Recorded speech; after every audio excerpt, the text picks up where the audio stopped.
Well, good afternoon, and I'd like to give some brief remarks in my national capacity before we hear from Ukraine's Deputy Foreign Minister, my good friend Mariana Betsa. Today, the Security Council will mark the 4th anniversary of Russia's illegal full-scale invasion of Ukraine. And I have seen myself with my own eyes the devastating impact of that illegal full-scale invasion in Kiev and across Ukraine, the destruction, the damage. I've heard directly from the children who've been affected, the civilians who've been affected. And on this grim anniversary, Mariana, the UK's message to the Ukrainian people is a simple one. Britain is with you and we will stand with you. And that's why today we have announced £20 million of new funding for emergency energy support to fix the damage caused by Russia's brutal attacks over this winter. We've also announced £5.7 million to provide humanitarian assistance to frontline communities, those who need evacuation or have been impacted by airstrikes or internal displacement. And while we've announced our largest ever package of sanctions to tackle the Russian war machine, nearly 300 designations, we will stand with Ukraine as long as it takes to secure a just and lasting peace and beyond.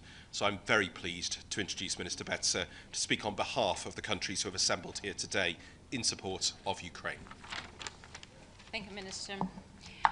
Distinguished colleagues, I would like to read out a statement on behalf of Ukraine, Albania, Andorra, Australia, Austria, Belgium, Bosnia and Herzegovina, Bulgaria, Canada, Croatia, Cyprus, Czechia, Denmark, Estonia, Finland, France, Georgia, Germany, Greece, Iceland, Ireland, Italy, Japan, Latvia, Liechtenstein, Lithuania, Luxembourg, Malta, Marshall Islands, Monaco, Montenegro, the Netherlands, New Zealand, North Macedonia, Norway, Romania, Poland, Portugal, Republic of Moldova, Republic of Korea, San Marino, Slovakia, Slovenia, Spain, Sweden, Switzerland, the United Kingdom, and the European Union.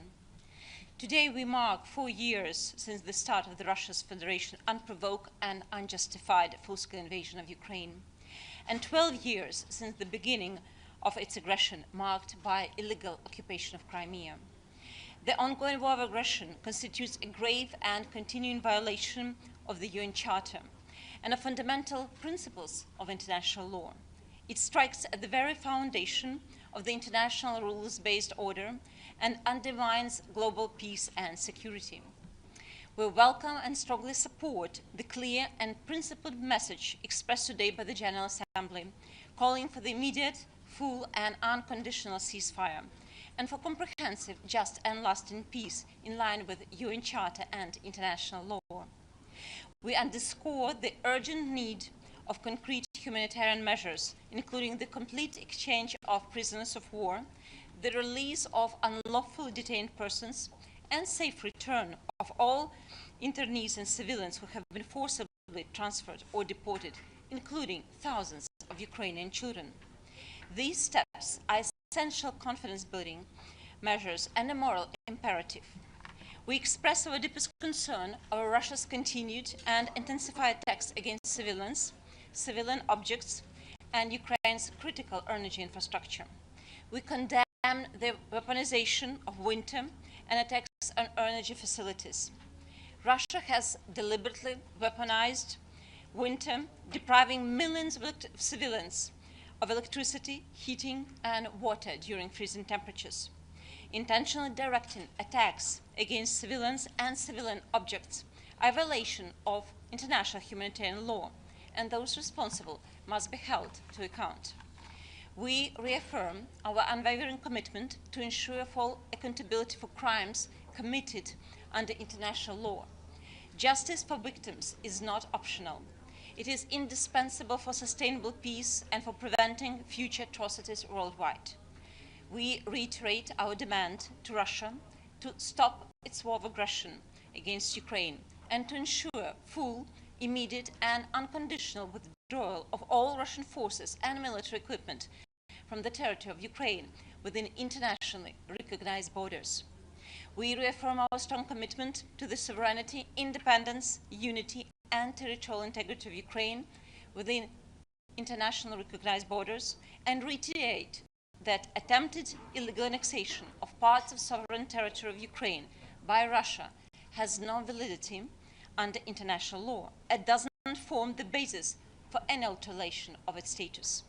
We welcome the sustained efforts of the United States, European countries, and other member states aimed at bringing the end to the war. We stand united in our determination to achieve comprehensive, just, and lasting peace for Ukraine, consistent with the UN Charter, including the principles of sovereign equality and territorial integrity of states. I thank you for your attention.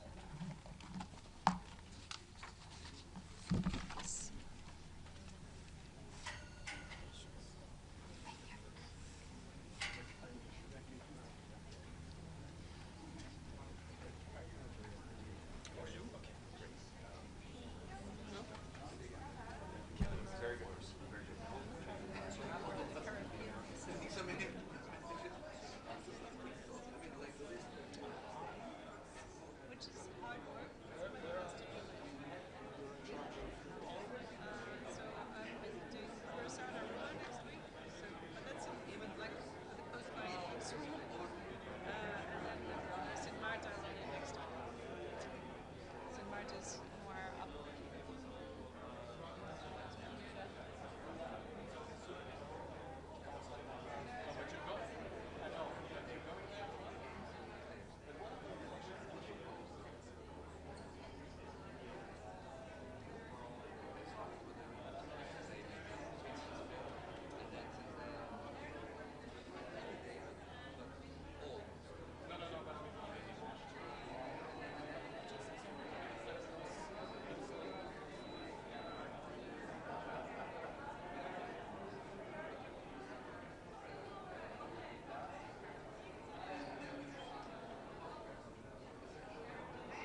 37 of the Council's Provisional Rules of Procedure, I invite the representatives of Austria, Cyprus, Czechia, Estonia, Georgia, Germany, Lithuania, Poland, Spain, Sweden, and Ukraine to participate in this meeting.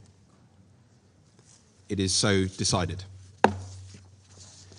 And in accordance with Rule 39 of the Council's Provisional Rules of Procedure, I now invite Ms. Rosemary DiCarlo, Under-Secretary General for Political and Peace-Building Affairs, to participate in this meeting. It is so decided. In accordance with Rule 39 of the Council's Provisional Rules of Procedure, I also invite His Excellency Mr. Stavros Lambrinidis, Head of the Delegation of the European Union to the United Nations, to participate in this meeting. It is so decided. The Security Council will now begin its consideration of item 2 of the agenda, and I now give the floor to Ms. Rosemary DiCarlo. Thank you, Mr. President. Secretary General Guterres, unfortunately, was unable to be in New York today, but I will deliver his statement. Thank you. 4 years after the Russian Federation launched its full-scale invasion of Ukraine, the war remains a stain on our collective conscience. Day after day, year after year, we have witnessed the cascading consequences of this blatant violation of international law, including the UN Charter. Shattered lives, devastated communities, and deepened regional and global instability. The human toll is catastrophic. Despite unprecedented diplomatic efforts, last year was the deadliest for Ukrainian civilians since 2022. More than 15,000 civilians have been killed in Ukraine since the start of the invasion, and more than 41,000 injured. Millions have been forced to flee from their homes. Millions more require life-saving assistance. Human rights violations are rampant. The plight of Ukrainian children is particularly dire. More than 3,200 children have been killed or injured. More than 1/3 of Ukrainian children remain displaced, and an estimated 2.2 million require humanitarian assistance. A whole generation has lost years of education as schools have come under fire. Mr. President, this winter, the Russian Federation intensified strikes against Ukraine's civilian energy infrastructure. Large-scale attacks have killed and injured scores of civilians and deprived millions of electricity, heating, and water for prolonged periods, including in the capital, Kyiv. In sub-zero temperatures, strikes on electricity, heating, and water systems turn access to basic services into a matter of life and death. Civilians in the Russian Federation are also increasingly affected by reported Ukrainian strikes. International humanitarian law is unequivocal. Attacks on civilians and civilian infrastructure are strictly prohibited. I condemn all such attacks, no matter where they occur. I urge both sides to implement an immediate moratorium on all such attacks. Mr. President, the ongoing fighting also poses direct risks to the safe and secure operations of Ukraine's nuclear sites. This unconscionable game of nuclear roulette must cease immediately. I commend the International Atomic Energy Agency and its teams for their critical efforts on the ground, despite the serious dangers involved. Mr. President, even as the fighting rages, the UN is working closely with the government of Ukraine to repair damaged infrastructure, keep people warm, and sustain critical services. Despite limited access and the deteriorating security situation, we are also working with local partners to deliver food, water, medical supplies, and other humanitarian aid, including to those in frontline communities. And I urge member states to fully fund the humanitarian response. Mr. President, throughout the war, the Office of the High Commissioner for Human Rights has reported widespread human rights violations, torture, sexual violence, and even executions of prisoners of war and civilian detainees. These acts have gone with virtually no accountability. I welcome ongoing prisoner exchanges and urge that all prisoners of war and detainees be treated humanely and released in accordance with international humanitarian law and international human rights law. Any Ukrainian children deported or forcibly transferred to the Russian Federation and occupied areas of Ukraine must be returned home to their families without delay. I commend efforts to facilitate such returns and family reunifications. We will continue to work closely with all relevant actors to ensure that this happens in a safe, swift, and verifiable manner. I urge the sides to continue to work constructively to address these concerns as a matter of priority. Mr. President, a year ago, this Council adopted Resolution 2774, imploring a swift end to the conflict and urging a lasting peace between Ukraine and the Russian Federation. I commend the ongoing diplomatic efforts by the United States and others to end the war. We need concrete measures to de-escalate the fighting without delay and to create the space for diplomacy. The longer this war continues, the greater the suffering and the greater the risks for regional and international peace and security. As complex as the path may be, our collective obligation is clear. Use every diplomatic tool to end the war.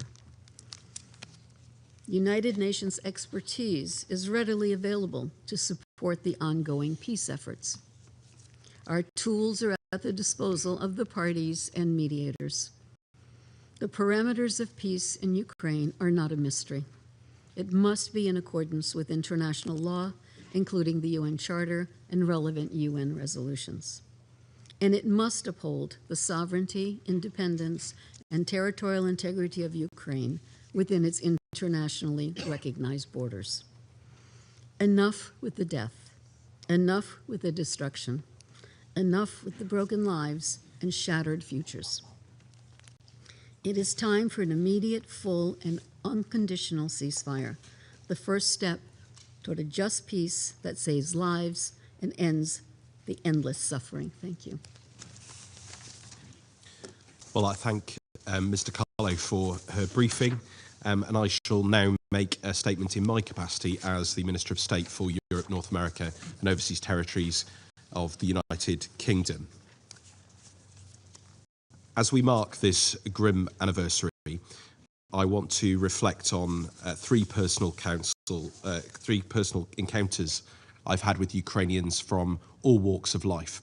They show what Russia's illegal and unprovoked war is doing to civilians, to vital infrastructure, and fundamentally to the rules that we are all here to uphold, our very United Nations Charter. First, a year ago I visited Bucha, and there I met a priest who told me of shocking atrocities carried out by the Russians. He recalled how he dug graves for members of his own congregation after the massacre and swapped his robes for civilian clothes after a fellow priest was killed. And that conversation stays with me because it shows how Russia wages this war. And today, notwithstanding the false claims by the Russian representative in the General Assembly, its forces continue to strike Ukrainian civilians and communities with missiles and drones, killing and destroying. And I should add, of course, that the same disregard for civilian lives is not just evident in Ukraine, it's also evident in the killing of Alexei Navalny, which we are confident was the result of lethal poisoning. Second, last September, I met children who had been forcibly taken from occupied Ukrainian territory by Russian forces. They told me how they were separated from their families with new identities imposed upon them. I have a picture in my office painted by a Ukrainian child who had escaped Russia. now undergoing therapy to deal with the ordeal that they had endured. And Russia is doing this to tens of thousands of children, using them as tools of war. And I have to ask the Russian representative, is there no shame? This must end. And third, last month, I spoke to school children in Kiev via video link from a school in East London. And they told me how happy they were that day to be in their classroom learning like all children should be able to, because regular power cuts kept disrupting their lessons and attacks near their schools and their homes. And children all over Ukraine are enduring days and nights marked by air raid sirens and blackouts, by fear and loss. And Save the Children reports that Ukrainian children have endured 4,000 hours of air raid alarms since the start of the full-scale invasion. That's equivalent to more than 5 months of constant alert. And this is taking a severe toll on their mental health. A generation is being robbed of the security and peace that every child in this world deserves. And there is no respite even during the brutal cold of winter. Let us speak the truth in this place. Russia is relentlessly targeting civilian infrastructure, and since October, it has launched 20 mass attacks on Ukraine's energy system, firing more than 1,000 missiles. It has struck again and again, leaving hospitals without power, schools unable to function, families facing winter in darkness and cold. But what has stayed with me after meeting Ukrainians from all walks of life is their incredible courage in the face of this barbarity. It has earned them the respect of people the world over, and the United Kingdom stands by their side, and our people stand by their side every day. Our support is practical and it's sustained. We are strengthening air defences. We are helping Ukraine keep essential services running when power is cut. We are supporting Ukraine to enable the return of stolen children. And we are pursuing justice and accountability through international mechanisms.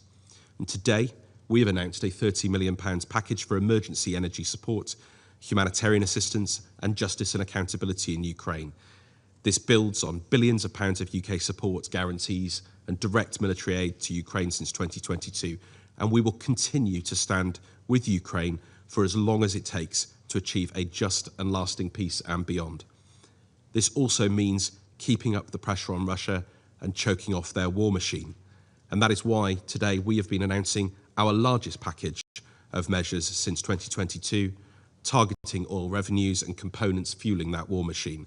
And we are working with partners across this council and beyond to defend the UN Charter, because Russia's war is illegal and unprovoked. It is an assault on the Charter's foundational principles, respect for sovereignty and for territorial integrity. We call again on Russia to comply with international law. And we are pressing it to engage meaningfully in the US-led peace process. Along with France, we are also leading the Coalition of the Willing to support Ukraine now and to ensure that peace endures. Ukraine has made clear its readiness for peace, but Russia has not. Instead, it continues to escalate attacks on civilians while stalling negotiations.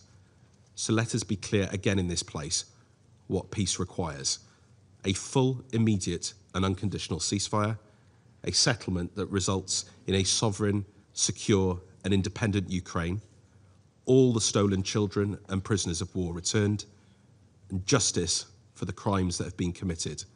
That is what every Ukrainian deserves, and it is our responsibility as members of this council to demand it. I now resume my function as President of the Council. I now give the floor to Her Excellency Ms. Baiba Braje, Minister of Foreign Affairs of Latvia. Thank you, Mr. President.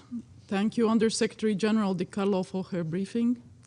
On behalf of the Secretary General, and let me pay respect to the UN staff working on the ground in Ukraine and doing their job in very difficult circumstances. Excellencies, 1,461 days of entirely illegal, unjustified, and unprovoked war. A war with root causes known by the entire world. It's Russia's imperial and colonial aspirations. UN Charter principles shattered, countless Ukrainian lives lost and destroyed, war crimes, global consequences for food security, ecocide, landmines, global arms race, all because of one state, which refuses to accept that empires are dead. One state that 4 years ago blocked the Council from taking action. One state that a year ago vetoed the reference to the UN Charter in the Security Council resolution. Today, the same one state continues to sabotage the peace efforts led by the United States and Ukraine. This state is Russia, a permanent member of this council, with a legal responsibility in the UN Charter to uphold international peace and security. The good news is that Russia's aggression is failing. In 4 years, it has achieved none of its strategic goals. Last year alone, Russia lost more than 400,000 troops killed and severely wounded, and it was able to capture less than 1% of Ukrainian territory. At the same time, as confirmed by UN reports and the briefing by Under-Secretary General today, Russia's missile and drone attacks on Ukrainian civilians last year were the deadliest since the start of the war. During the coldest winter of the decade, Russia constantly destroys civilian and energy infrastructure. Millions are suffering in freezing temperatures. Children and elderly are freezing to death in their beds. Russia has forcibly transferred around 20,000 Ukrainian children and militarized Ukrainian children in the occupied territories. In so-called summer camps, they are forced to operate drones, dig trenches, mine and demine areas, and use grenades and firearms. Russia has also bombed first responders, humanitarian workers, and clearly marked UN aid envoys and embassies in Kiev. Mr. President, Russia's war has severe global consequences. Countries in Africa, Asia, and the Middle East are not safe from Russia's colonial imperial ambitions. Russia has manipulated and coerced thousands to the front lines to kill Ukrainians. We have seen the videos of Russian commanders using foreigners as cannon fodder. I urge all countries to protect their citizens from this fate. From dying for what? For Russia's desperate attempts to restore its empire. Mr. President, Ukrainians continue to inspire us. With their bravery and resilience, Ukraine is a strong democracy and a proud nation. Ukraine will stay free and sovereign. But it's time to bring this war to an end, to have an immediate, full, and unconditional ceasefire. Latvia fully supports the peace efforts led by the US and Ukraine. We stand for a just and lasting peace, a peace that guarantees Ukraine's sovereignty and territorial integrity, a peace where Russia is unable to resume its aggression. But there is only one country and one man standing between us here and peace. This country is Russia, and this man is Vladimir Putin. This is why Latvia urges all countries to exert maximum pressure on Russia, restrict Russia's economy, impose sanctions, isolate it in international organizations, to stop the killing and ensure accountability for war crimes. I thank you. Slava Ukraini. I thank Her Excellency Barbara Braje for the statement, and I now give the floor to the representative of Denmark. Thank you, Mr. President. And I also thank the Under-Secretary General for her sobering briefing and welcome the Deputy Foreign Minister of Ukraine to this meeting. And thank you, Minister, for leading the meeting here today.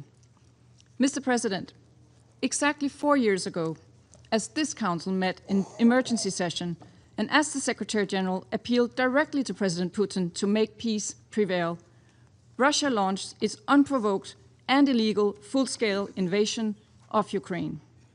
For 4 years, this Council has met numerous times to shine a light on the devastation and destruction caused by this aggression, on the humanitarian crisis unleashed, on the children abducted, on the threat of nuclear disaster, and on its global repercussions.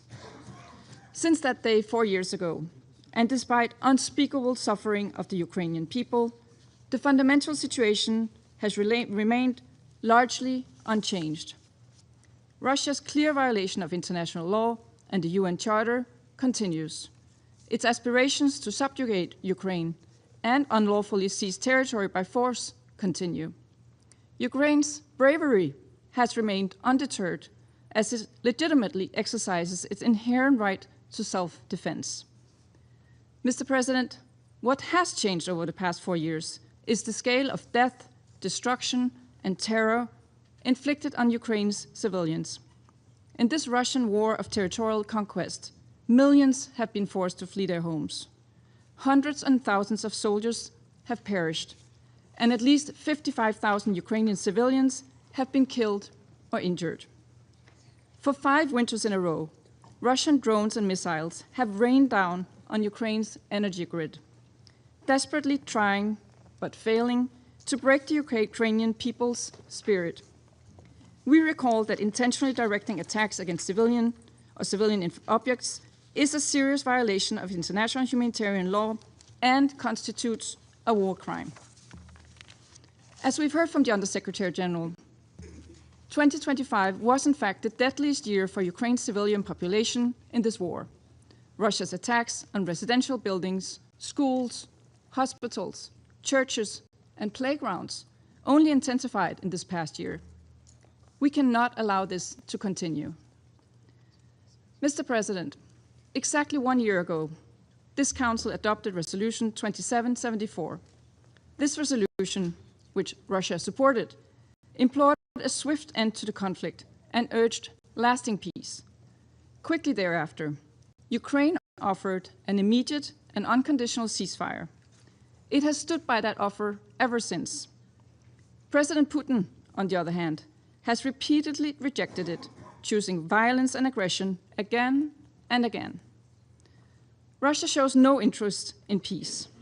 Rather, its actions are desperate and deeply cynical.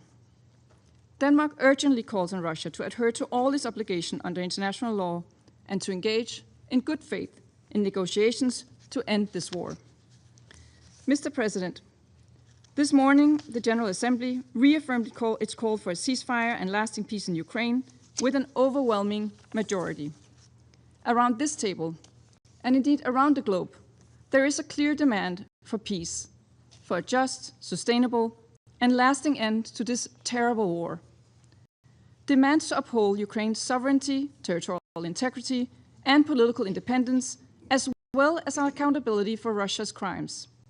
Anything less, or without robust security guarantees for Ukraine, would consign future generations to live in constant fear of further invasion.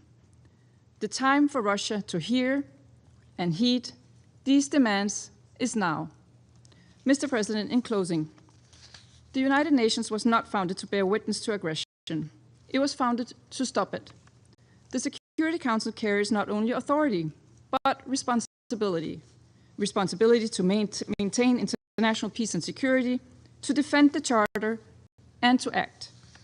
Denmark stands with Ukraine, both in word and in deeds.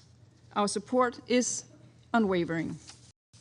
Ukraine and its people deserve to be free, to choose their own destiny, to live in peace and prosperity. On this sad 4-year anniversary, let us not only reflect on this imperative, but act on it. I thank you. I thank the representative of Denmark for her statement, and I now give the floor to the representative of Greece. Thank you, Mr. President. I would like to commend the United Kingdom for convening this meeting as we mark 4 years since the Russian invasion of Ukraine. I also thank USG DiCarlo for her sobering remarks on behalf of the Secretary General, and I welcome the participation of the Deputy Foreign Minister of Ukraine in today's meeting. Mr. President, allow me to begin by reiterating Greece's unwavering solidarity and support to the Ukrainian people as we are sadly standing witness to an ever-worsening humanitarian situation. Ukrainians endure large-scale Russian airstrikes targeting major cities and critical energy infrastructure across the country, weaponizing the energy needs of innocent civilians amidst harsh winter conditions. The targeting of civilians and civilian energy infrastructure is a blatant violation of international humanitarian law and must be condemned. The children of Ukraine, the most vulnerable part of any population, have gravely suffered in the course of these 4 years. More than 3,000 of them have been killed or injured, and thousands more were otherwise gravely affected, uprooted, and transferred out of the country. Greece calls for their immediate, safe, and unconditional return. Despite the recent commendable diplomatic efforts, peace remains elusive. Greece has consistently called for a ceasefire and has vigorously supported the objective of a just, lasting, and comprehensive peace in Ukraine, a peace that will be in line with international law and the UN Charter, and in particular with the principles of respect of sovereignty and territorial integrity of all states. We firmly reject revisionist policies and any attempt to change borders through the use of force.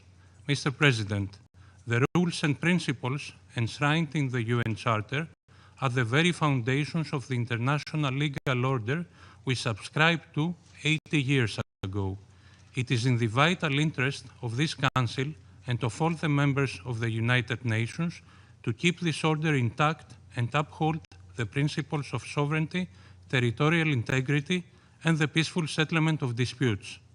As a founding member of the United Nations, Greece has shaped its foreign policy all along on the basis of respect for international law and the principles of the UN Charter. In this spirit, we remain fully committed to Ukraine's sovereignty, independence, and territorial integrity. In closing, Mr. President, Greece, along with all partners devoted to the same principles, will continue to support efforts aimed at restoring peace in Ukraine, a fair, lasting, and comprehensive peace, a peace that will guarantee a prosperous, independent, and sovereign future for Ukraine, free from the threat of renewed aggression. I thank you. I thank the representative of Greece for his statement, and I now give the floor to the representative of France. Merci, Monsieur le Président. Monsieur le Président, je remercie tout d'abord Madame la secrétaire générale adjointe, Rosemary Di Carlo, pour son intervention. 4 ans, jour pour jour, après le début de l'invasion de l'Ukraine par la Russie, 1 an après l'adoption par ce Conseil d'une résolution votée par la Russie elle-même, qui demandait une fin rapide à ce conflit, ce triste anniversaire rappelle de notre part que nous agissions pour mettre en œuvre le mandat du Conseil de sécurité au service de la paix et de la sécurité internationale. Je veux donc saluer ici la clarté du secrétaire général des Nations Unies qui, comme l'a rappelé la secrétaire générale adjointe, a redit hier les exigences fondamentales qu'impose cet objectif. Un cessez-le-feu immédiat, complet et sans condition comme première étape vers une paix juste et durable, conforme à la Charte des Nations Unies. Ce matin, l'Assemblée générale a amplement adopté une résolution présentée par l'Ukraine qui demande exactement cela. La poursuite par la Russie de son agression est injustifiable parce qu'elle constitue toujours une violation majeure de la Charte des Nations Unies, qui plus est par un membre permanent de ce Conseil. Parce que les moyens employés sont absolument inacceptables. Faute de parvenir à avancer face aux lignes de défense de l'armée ukrainienne, la Russie se déchaîne sur l'arrière, infligeant à la population civile ukrainienne un hiver sans chauffage et sans électricité, sous les bombes, par des températures glaciales. Malgré les crimes de guerre, la Russie piétine, s'acharne et démontre qu'elle ne veut pas la paix. Monsieur le Président, depuis 4 ans, l'Ukraine résiste. Depuis 4 ans, elle se bat pour son indépendance, son intégrité territoriale, sa souveraineté, sa liberté. Les forces russes se heurtent à un mur qu'elles ne parviennent pas à franchir et qu'elles ne parviendront pas à franchir. Il est temps que cette guerre s'arrête. La négociation pour y parvenir doit se faire avec lucidité. La France avait tout fait pour éviter cette guerre. Elle fera tout pour contribuer à ce que cette guerre s'arrête. Nous appuyons les efforts de paix en cours, en lien étroit avec nos partenaires américains et ukrainiens. Nous souhaitons y donner davantage d'ampleur à ces efforts, notamment en y faisant entendre plus fort la voix de l'Europe, concernée au plus haut point. Nous sommes prêts à appuyer un accord de paix. Cela implique de préparer les conditions d'une paix durable. Le président de la République et le Premier ministre britannique ont réuni ce jour plus de 30 pays de la coalition des volontaires qui, demain, garantiront à l'Ukraine de ne plus devoir revivre une invasion russe. Ces dirigeants ont réitéré leur engagement indéfectible à œuvrer ensemble pour parvenir à une paix juste et durable, conformément aux principes de la Charte des Nations Unies, et ils ont réaffirmé que les frontières internationales ne doivent pas être modifiées par la force. Monsieur le Président, pour que les réunions diplomatiques aboutissent, la paix appelle une volonté politique sincère. Nous l'avons. La grande majorité de la communauté internationale l'a. L'Ukraine l'a. Seule la Russie continue de vouloir la guerre. Ces manœuvres diplomatiques dilatoires ne trompent personne. Nous devons continuer d'agir pour la contraindre à la paix. Je vous remercie. Well, merci beaucoup, and I thank the representative of France for the statement. I now give the floor to the representative of Panama. Gracias, señor presidente. Saludamos a las altas autoridades y distinguidos representantes de los países que nos distinguen con su participación. Las declaraciones de la secretaria general adjunta, Rosemary DiCarlo, una vez más ponen de relieve las devastadoras consecuencias del conflicto y reafirman la necesidad de ponerle fin. Panamá también ha reiterado de manera constante este mismo mensaje y una vez más reafirma hoy su urgente llamado a un cese al fuego. A 4 años del conflicto en Ucrania, nos reunimos nuevamente para intentar atender los profundos efectos de hechos que representan un quiebre sustancial del orden internacional, al recurrirse, una vez más, al uso de la fuerza por encima de los principios consagrados en la Carta de las Naciones Unidas. Este conflicto trascendió con rapidez su geografía inmediata. No solo impacta de manera directa a Europa, reconfigurando alianzas y acelerando procesos de rearme, sus secuelas se proyectan también a escala global. Inestabilidad energética, inseguridad alimentaria y disrupción de la seguridad marítima.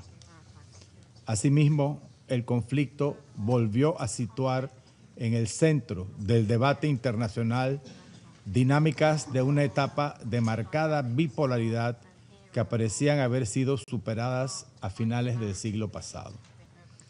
La transgresión de los principios de soberanía, integridad territorial y de la provisión del uso de la fuerza dejó de ser una discusión del pasado, alterando los marcos normativos actuales. Sobre el terreno, los misiles y drones no han cesado y la creciente sofisticación tecnológica de la guerra, junto con la proliferación de armamento, han alimentado el conflicto y elevado las pérdidas humanas. La fortaleza mostrada por los civiles, principales víctimas de esta guerra, no debe normalizarse. Su sufrimiento, consecuencia de la geopolítica, ya ha sido suficiente. Además, las cifras de militares fallecidos, que podrían acercarse a los 2 millones, reflejan también la magnitud y gravedad del conflicto.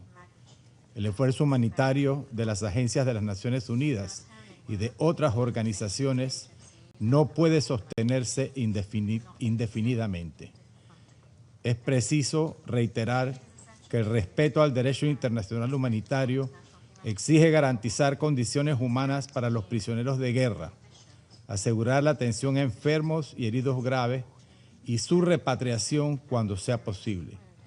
Además, la búsqueda de los desaparecidos debe permanecer como una prioridad humanitaria central para todas las partes. En ese sentido, resulta indispensable garantizar al Comité Internacional de la Cruz Roja acceso regular y sin restricciones a todos los detenidos en ambos lados del frente, de conformidad con la Tercera Convención de Ginebra. De igual manera, asegurar a la Oficina de Coordinación de Asuntos Humanitarios acceso libre y seguro a ambos lados del frente, especialmente a las regiones de Donetsk y Luhansk. Además, la guerra en Ucrania sigue teniendo un impacto devastador sobre la niñez. Miles de menores han muerto o resultado heridos y millones permanecen desplazados con acceso limitado a servicios esenciales. Persisten denuncias preocupantes sobre traslados forzados y separaciones familiares que obstaculizan la reunificación, las cuales deben ser debidamente esclarecidas. La protección de la infancia no admite ambigüedades. Es una obligación jurídica, humanitaria y moral. Presidente, resulta inviable sostener mesas de diálogo mientras continúan las agresiones y se siga alimentando el conflicto con armas y otros recursos, lo que no solo agrava el sufrimiento humano, sino que debilita aún más el sistema internacional. Por ello, reconocemos los esfuerzos diplomáticos de distintos actores internacionales y el impulso de los Estados Unidos para una paz sostenible en Ucrania, visibilizados en las recientes reuniones en Abu Dhabi y Ginebra, que esperamos continúen desarrollándose para ya poner punto final a un conflicto que no debe continuar. Panamá, presidente, reafirma su compromiso con los principios del multilateralismo y la paz, rechazando que la desconfianza, la preponderancia de la fuerza se conviertan en norma. Por ello, respaldamos la resolución 2774 del 2025 de este Consejo y todos los esfuerzos diplomáticos orientados a poner fin al conflicto en plena consonancia con la Carta de las Naciones Unidas. Muchas gracias. Muchas gracias, and I thank the representative of Panama for his statement. I now give the floor to the representative of the United States. Thank you, Mr. President. And thank you, Undersecretary General Rosemary DiCarlo, for your briefing. 4 long, brutal years have passed since the Russia-Ukraine war escalated to its current horrific scale, resulting in thousands of casualties, men, women, children, soldiers, and civilians. This war must end immediately. Colleagues, today we also mark the 1-year anniversary of the adoption by this Council of Resolution 2774, which implored a swift end to the Russia-Ukraine conflict and a lasting peace between Ukraine and the Russian Federation. That call has obviously not yet been heeded. Under President Trump's leadership, the United States continues to push for a negotiated and durable end to the war. Military force will never resolve this conflict. Only a diplomatic solution, agreed to by both sides, can do so. We are closer to a deal right now than at any point since the war began, but we have obviously not reached it yet. The fighting continues. Bombs are still falling in Ukraine, hitting energy infrastructure and leaving thousands of homes without light or heat in the depths of winter. But make no mistake, President Trump is committed to peace prevailing. His actions, public statements, and global leadership mission makes clear his determination to put an end to the carnage. Under President, I should say, one reason why the conflict continues to grind on, in spite of the staggering costs it has already meant for Russia, is the support that Russia continues to receive from third countries. China remains the decisive enabler of Russia's war industrial machine. We have urged China many times in this chamber to stop supplying Russia with dual-use goods and material components that end up in the drones and other weapons used in Ukraine. China also remains one of the top importers of Russian oil. If China truly wants peace, it should immediately end exports of dual-use goods and stop purchasing Russian oil. The DPRK has transferred munitions and ballistic missiles to Russia for use in Ukraine, and since October 2024 has deployed thousands of DPRK troops to fight for Russia on the front lines. These activities not only prolong the war, they violate the UN Security Council resolutions that Russia itself voted for. Resolutions 1718, 1874, and 2270 collectively prohibit UN member states from receiving arms and related materiel, training, or assistance from or providing them to the DPRK. Iran has supplied Russia with hundreds of UAVs and UAV technology for use in Ukraine, including transfers before October 2023 in violation of Security Council Resolution 2231.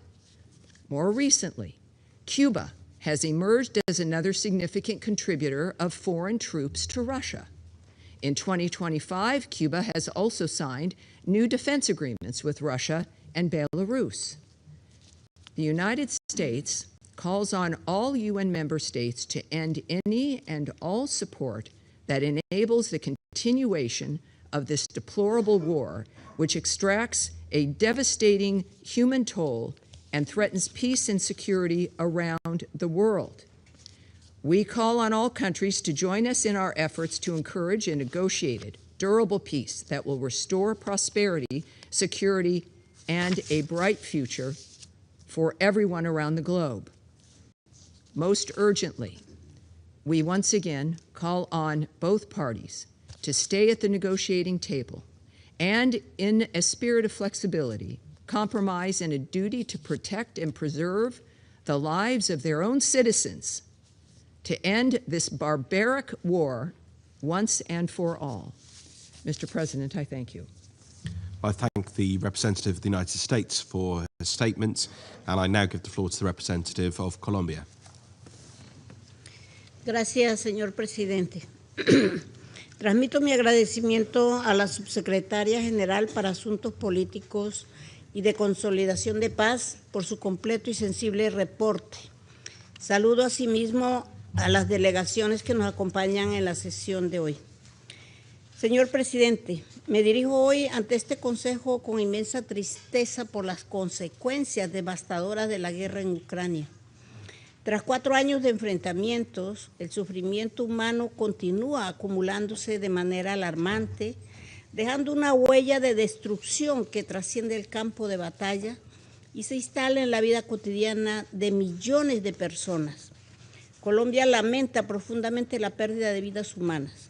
Cada cifra representa una historia truncada, una familia afectada y una comunidad en duelo.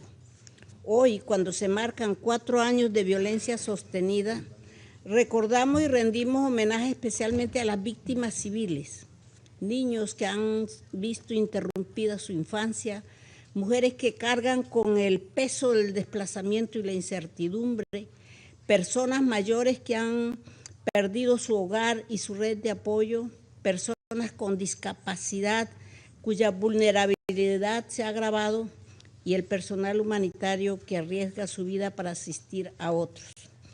A todas las víctimas y a sus familiares les expresamos nuestra solidaridad, nuestra empatía y nuestro respeto. El impacto no es solo material. Los reportes sobre el daño a la infraestructura civil, hospitales, escuelas, redes eléctricas, sistemas de agua y saneamiento confirman que se han afectado servicios críticos para la supervivencia. En este sentido, es menester recordar que el respeto al derecho internacional humanitario no es opcional ni selectivo, es una obligación fundamental que recae sobre todos los Estados miembros de las Naciones Unidas, incluidos los miembros de este Consejo. Señor presidente, sobre la base de los principios de la Carta y del derecho internacional, Se ha construido el diálogo y el entendimiento entre nuestros países. No es el momento de abandonar esos fundamentos, por el contrario, es en los peores momentos de guerra cuando debemos aferrarnos a lo primordial, la protección de la vida, la dignidad humana y la población civil. El respeto a los principios de distinción, proporcionalidad y precaución en las hostilidades es una aspiración abstracta, sino una exigencia concreta y urgente. Por ello, Colombia reitera el llamado a garantizar un acceso humanitario seguro, rápido y sin obstáculos a todas las personas necesitadas, las agencias humanitarias y las organizaciones que trabajan sobre el terreno deben poder desempeñar su labor con continuidad y previsibilidad. Es indispensable preservar la acción humanitaria basada en los principios de humanidad, neutralidad, imparcialidad e independencia. Estos principios no deben instrumentalizarse ni condicionarse. Son la base que permite generar confianza y llegar a quienes más lo necesitan. Asimismo, Colombia reitera el llamado firme a respetar y proteger al personal humanitario. Atacar o amenazar a quienes brindan asistencia es una violación grave del derecho internacional y socava la posibilidad misma de aliviar el sufrimiento. Proteger a los trabajadores humanitarios es proteger a las comunidades a las que les sirven. Señor presidente, celebramos los esfuerzos de diálogo en curso. Colombia ha reiterado consistentemente que los canales de comunicación deben mantenerse abiertos y operativos, incluso y especialmente en contexto de alta tensión. Saludamos el encuentro celebrado los días 17 y 18 de febrero y alentamos a que estas conversaciones sean sostenidas y sustanciosas, siempre incluyendo a las partes interesadas. Asimismo, es fundamental que toda negociación contemple disposiciones humanitarias, no como un elemento accesorio o condicional, sino como parte integral y esencial del proceso. En ese sentido, subrayamos la importancia de abordar la situación de los prisioneros de guerra, los civiles detenidos y las personas desaparecidas. Las medidas humanitarias pueden y deben generar confianza y aliviar el sufrimiento mientras se buscan soluciones políticas concretas. Señor presidente, Colombia reitera una vez más el llamado a un alto al fuego. Silenciar las armas es una condición indispensable para reducir el sufrimiento inmediato y abrir un espacio real para la negociación y un camino para la paz. Muchas gracias. Muchas gracias, and I thank the representative of Colombia for her statement, and I now give the floor to the representative of Somalia. Thank you, Mr. President. At the outset, I thank USG DiCarlo for her comprehensive briefing. What began 4 years ago has now entered yet another difficult chapter, with consequences that continue to ripple far beyond its borders. My delegation remains profoundly concerned by the continued deterioration of situation and security and humanitarian situation. The ongoing hostilities serve only to prolong suffering and further diminish prospects for sustainable peace. We are deeply troubled by the continuous escalation of attacks affecting civilian areas and essential infrastructure. The protection of civilians, particularly the most vulnerable, and the preservation of critical infrastructure, including hospitals, schools, and homes, are non-negotiable obligations enshrined in international law. Somalia reiterates that all parties to the conflict must respect and uphold these principles without exception.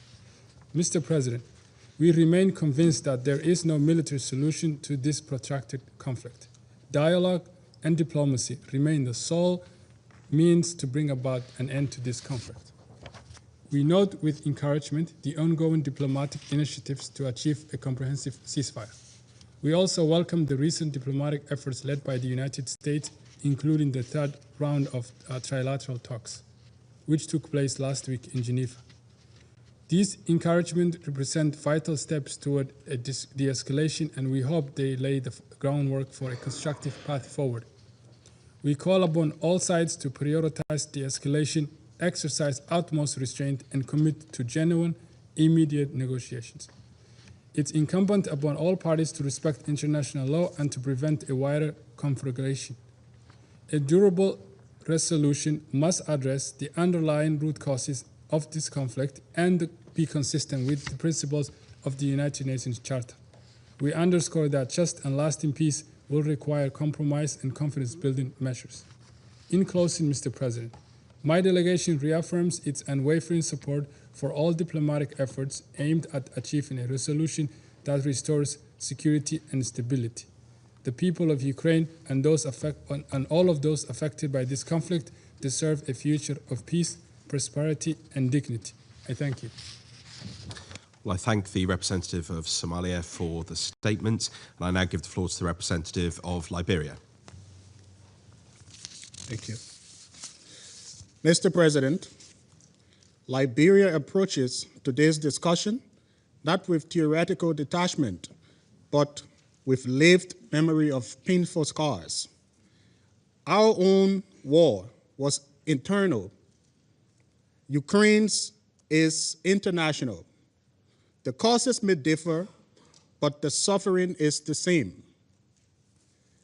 In every conflict, ordinary people form the unwilling front lines, mothers whispering lullabies in basements, children learning the sounds of drones before school bells, and persons with disability facing barriers, not only of mobility, but of survival.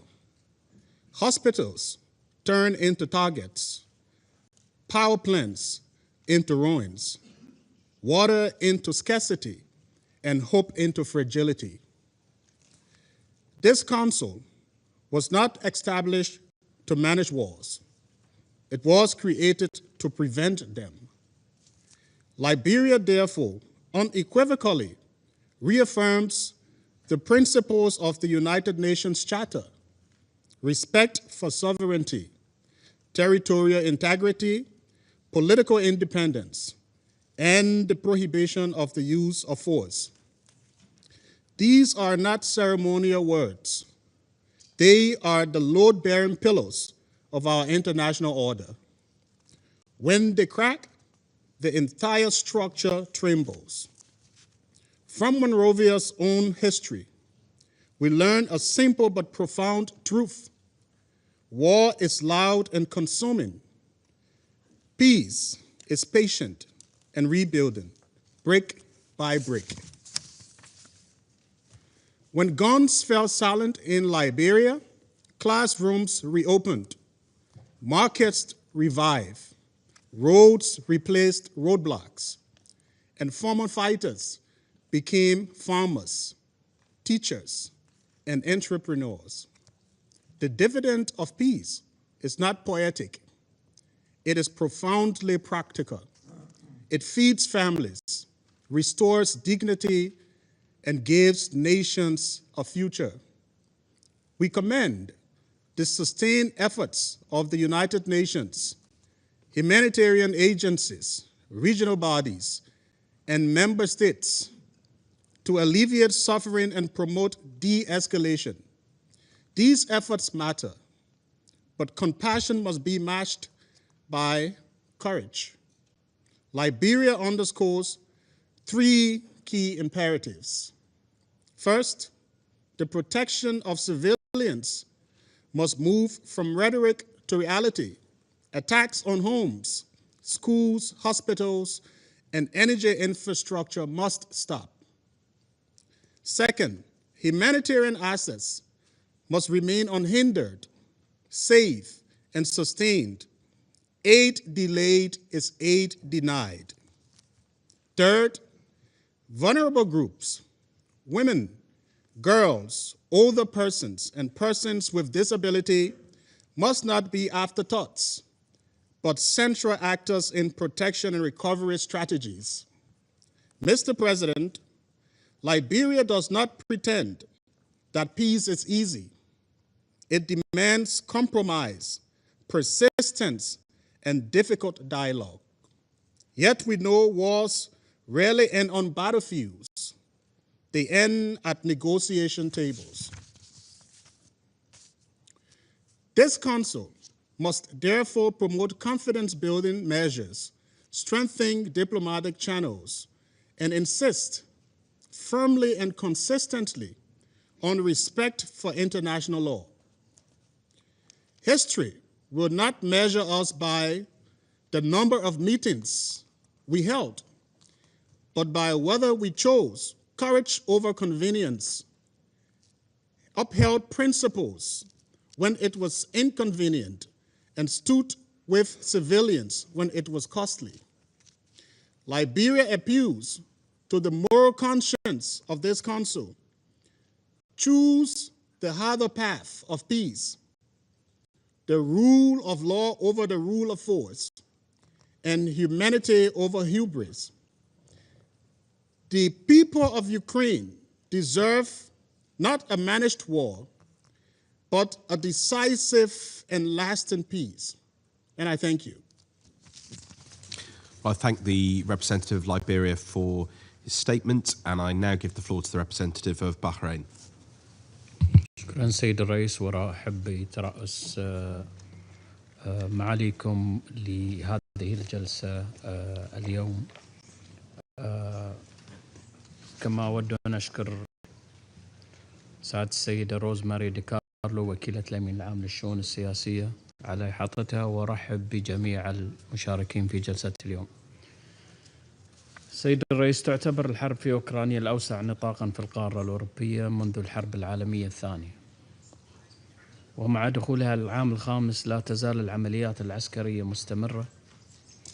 وفقا لإحصائيات مكتب الأمم المتحدة لتنسيق الشؤون الإنسانية، فقد قتل أكثر من 2500 مدني عام 2025، مما يجعله العام الأكثر دموية منذ اندلاع النزاع.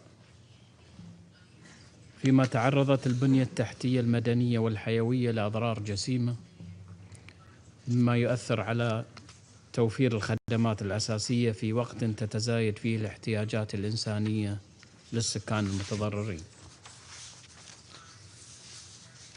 ونود في هذا الصدد التطرق إلى النقاط التالية. أولاً، تجدد مملكة البحرين تأكيدها على أهمية التمسك بالقانون الدولي، بما في ذلك القانون الدولي الإنساني وميثاق الأمم المتحدة، وضمان حماية الأبرياء من أي أضرار في كل الظروف، إذ لا زال المدنيون هم من يتحملون العبء الأكبر في هذا الصراع.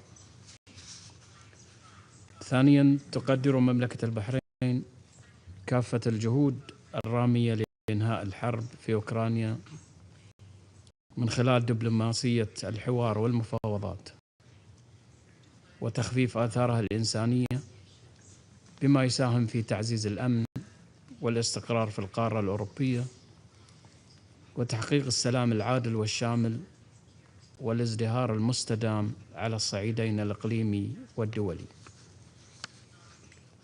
وتؤكد مملكة البحرين على أهمية الجهود الرامية لاستمرار المفاوضات بين روسيا وأوكرانيا، كتلك التي يقوم بها فخامة الرئيس الأمريكي دونالد ترامب، والتي كانت آخرها جولة المفاوضات المباشرة في جنيف.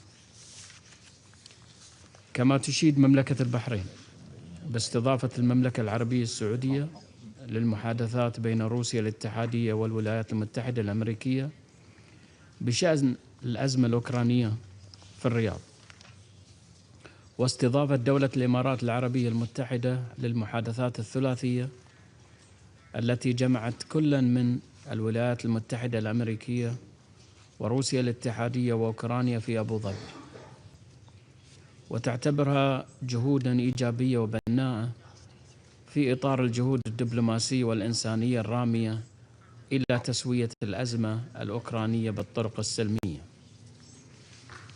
كما تثمن المملكة جهود الوساطة التي قامت بها المملكة العربية السعودية ونجاحها في إطلاق سراح محتجزين وتبادل أسرى بين روسيا وأوكرانيا وكذلك جهود دولة الإمارات التي تكللت بإنجاز عملية تبادل شملت 157 أسيرا من الجانبين بمجموع 314 أسيرا، ليصل العدد الإجمالي للأسرى الذين تم تبادلهم بين البلدين في هذه الوساطات إلى 4955 أسيرا.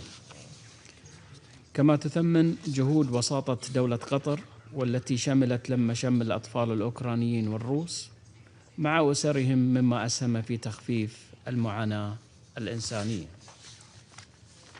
ثالثا، تؤكد مملكة البحرين على ضرورة مواصلة المسار الدبلوماسي لإبقاء سبل الحوار مفتوحة بين الجانبين، مع الانخراط فيها بإرادة سياسية من قبل جميع الأطراف المعنية، من أجل تعزيز جهود إحلال السلام وترسيخ الأمن والاستقرار في القارة الأوروبية، وتعزيز التفاهم والتعايش، بالإضافة إلى معالجة الأسباب الجذرية للصراع ومراعاة الشواغل الأمنية لكافة الأطراف، بالعناية اللازمة لضمان التوصل لحل دائم للأزمة.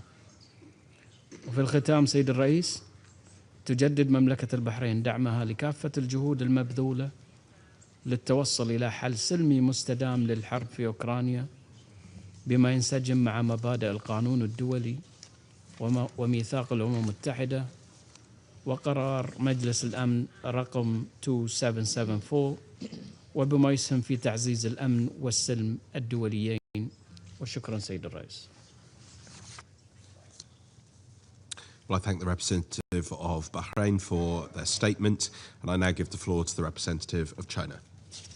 谢谢主席，我感谢迪卡洛副秘书长所做的通报。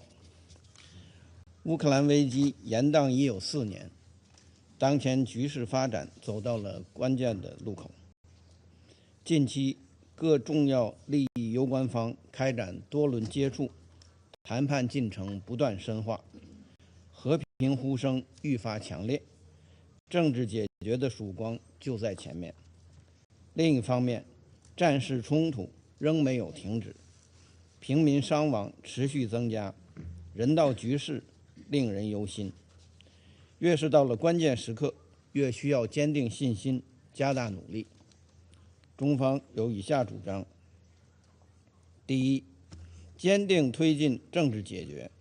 历史反复证明，军事手段无法带来持久和平，任何冲突最终只能通过谈判解决，乌克兰危机也不例外。当前，主要各方立场虽不尽相同，但都认可政治解决的大方向，都希望达成一份全面、持久、有约束力的和平协议。这是一项难能可贵的共识，也是应当共同努力的目标。我们呼吁当事方抓住积极势头，展现政治意愿，不断积累共识，继续朝着政治解决危机、实现持久和平的方向努力。第二，坚定维护共同安全。这场危机表明，安全是相互的，一国的安全不能建立在别国的不安全之上，地区安全不能以强化甚至扩张军事集团来保障。俄罗斯、乌克兰和欧洲各国都是搬不走的邻居，和睦相处是唯一的现实选择。我们呼吁有关各方摒弃冷战思维和阵营对抗，践行共同、综合、合作、可持续的安全观，重视和解决彼此的合理安全关切，推动构建均衡有效、可持续的地区安全架构。第三，坚定管控外溢影响。危机持续外溢，让本已负重前行的全球经济雪上加霜。我们呼吁国际社会共同努力，就粮食、能源、金融、贸易以及保护关键基础设施等问题加强合作，维护全球产业链稳定畅通。我们反对把世界经济政治化、工具化，反对滥施单边制裁和长臂管辖。这些行动不但解决不了问题，反而会制造出新的问题。主席，中方在乌克兰问题上的立场一以贯之，始终以习近平主席提出的4个应该为根本遵循。各国主权、领土完整都应该得到尊重，联合国宪章宗旨和原则都应该得到遵守，各国合理安全关切都应该得到重视，一切有利于和平解决危机的努力都应该得到支持。这在当前错综复杂的国际形势下，具有重要的现实意义。过去4年，中方坚持客观公正，为和平奔走，为促谈努力。我们一直同俄罗斯、乌克兰等有关各方保持密切沟通，派出特使开展穿梭外交，并同巴西等全球南方国家发起成立乌克兰危机和平之友小组，不断凝聚和平共识，推动和平努力。我们愿同国际社会一道，为危机早日政治解决发挥建设性作用。主席，刚才美国代表在发言中再次对中方进行污蔑抹黑，这完全不可接受。中国不是乌克兰危机的制造者，也不是当事方。中方在乌克兰问题上的立场坦坦荡荡，一以贯之，那就是呼吁停火止战，坚持劝和促谈。中方的努力，国际社会有目共睹。我们没有向冲突任何一方提供致命性武器，始终严格管控军民两用物项的出口。作为全球重要的生产大国、贸易大国、消费大国，中国同俄罗斯、乌克兰、欧洲以及美国都保持着正常的经贸往来。这些往来遵循市场和商业原则，不违反安理会决议，无可厚非，不容指摘。中国将根据自身国家利益，采取合理的能源保障措施。我还要强调，一段时间以来，美国利用各种场合编造各种借口和谎言，持续对中国进行攻击抹黑，这是赤裸裸的政治操弄，其目的就在于挑动阵营对立，制造分裂对抗。我们再次敦促美国停止转移矛盾，停止甩锅推责，停止在世界各地制造冲突与战争。谢谢主席。Well, I thank the representative of China for their statement, and I now give the floor to the representative of the Democratic Republic of the Congo. Merci, Monsieur le Président. Merci à Madame la Secrétaire générale adjointe, Madame Rosemary DiCarlo, pour son exposé qui met à nouveau en lumière l'ampleur des conséquences humanitaires de la crise en Ukraine. Monsieur le Président, la République démocratique du Congo réitère sa profonde préoccupation quant à la détérioration prolongée de la situation sécuritaire et humanitaire en Ukraine. 4 longues années se sont écoulées depuis le début de ce conflit. 4 années marquées par des pertes considérables en vies humaines, par la destruction d'infrastructures essentielles et par le supplice quotidien de millions de civils. La République démocratique du Congo réaffirme qu'il ne saurait y avoir de solution militaire à ce conflit. Seule une issue fondée sur la diplomatie et le dialogue, dans le respect des principes du droit international humanitaire de la Charte des Nations Unies, pour ouvrir la voie à une cessation définitive de cette stratégie que le monde entier peut voir s'arrêter. À ce propos, mon pays salue les efforts entrepris par les partenaires internationaux ainsi que les initiatives diplomatiques en cours, dont celles menées par les États-Unis d'Amérique, de même que l'engagement des parties à privilégier la désescalade et le dialogue comme en témoigne la récente rencontre du 18 février dernier à Genève. La République démocratique du Congo fait appel à la sagesse de tous les acteurs et les encourage à éviter toute action unilatérale pouvant permettre à mettre qui pourrait perturber le processus de paix en cours. Nous estimons qu'il serait judicieux de préserver ce momentum afin de refréner tout élan qui pourrait entraver l'aboutissement à une solution globale, juste et durable. Monsieur le Président, l'Ukraine est aujourd'hui l'un des symboles les plus douloureux de la vulnérabilité des civils en temps de guerre. Alors que l'hiver impose sa rigueur, des millions de personnes restent privées d'un accès à l'électricité, au chauffage et à l'eau potable. La République démocratique du Congo réaffirme avec constance que la protection des civils doit demeurer au cœur de nos priorités. Pour rappel, des mécanismes tels que le Fonds humanitaire pour l'Ukraine et le plan de réponse hivernale 2025-2026 ont permis de fournir une assistance vitale à près de 1,7 million de personnes vulnérables. Toutefois, ces efforts, aussi essentiels soient-ils, demeurent insuffisants face à l'ampleur des besoins. Il est donc urgent et important d'intensifier l'aide humanitaire tout en y garantissant un accès sûr et sans entrave, et tout en veillant également à ce que soient protégées les infrastructures civiles essentielles. Monsieur le Président, il est important de souligner que les conséquences transfrontalières de ce conflit, qui entraînent des répercussions directes sur la sécurité alimentaire mondiale, est un réel problème. Les perturbations de la production et de l'exportation des céréales affectent durement certaines régions du monde déjà fragilisées, notamment l'Afrique, où des millions de personnes dépendent de ces importations pour se nourrir et assurer ses besoins alimentaires élémentaires. Cette crise illustre tragiquement le lien indissociable entre les conflits armés, la faim et l'instabilité.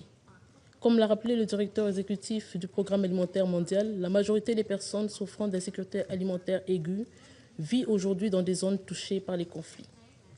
La faim devient ainsi une arme silencieuse frappant les plus pauvres et les plus vulnérables. C'est précisément pour répondre à ces situations que le Conseil de sécurité a adopté la résolution 2417 de 2018, réaffirmant sa responsabilité dans la prévention de la famine et de l'insécurité alimentaire liées au conflit armé.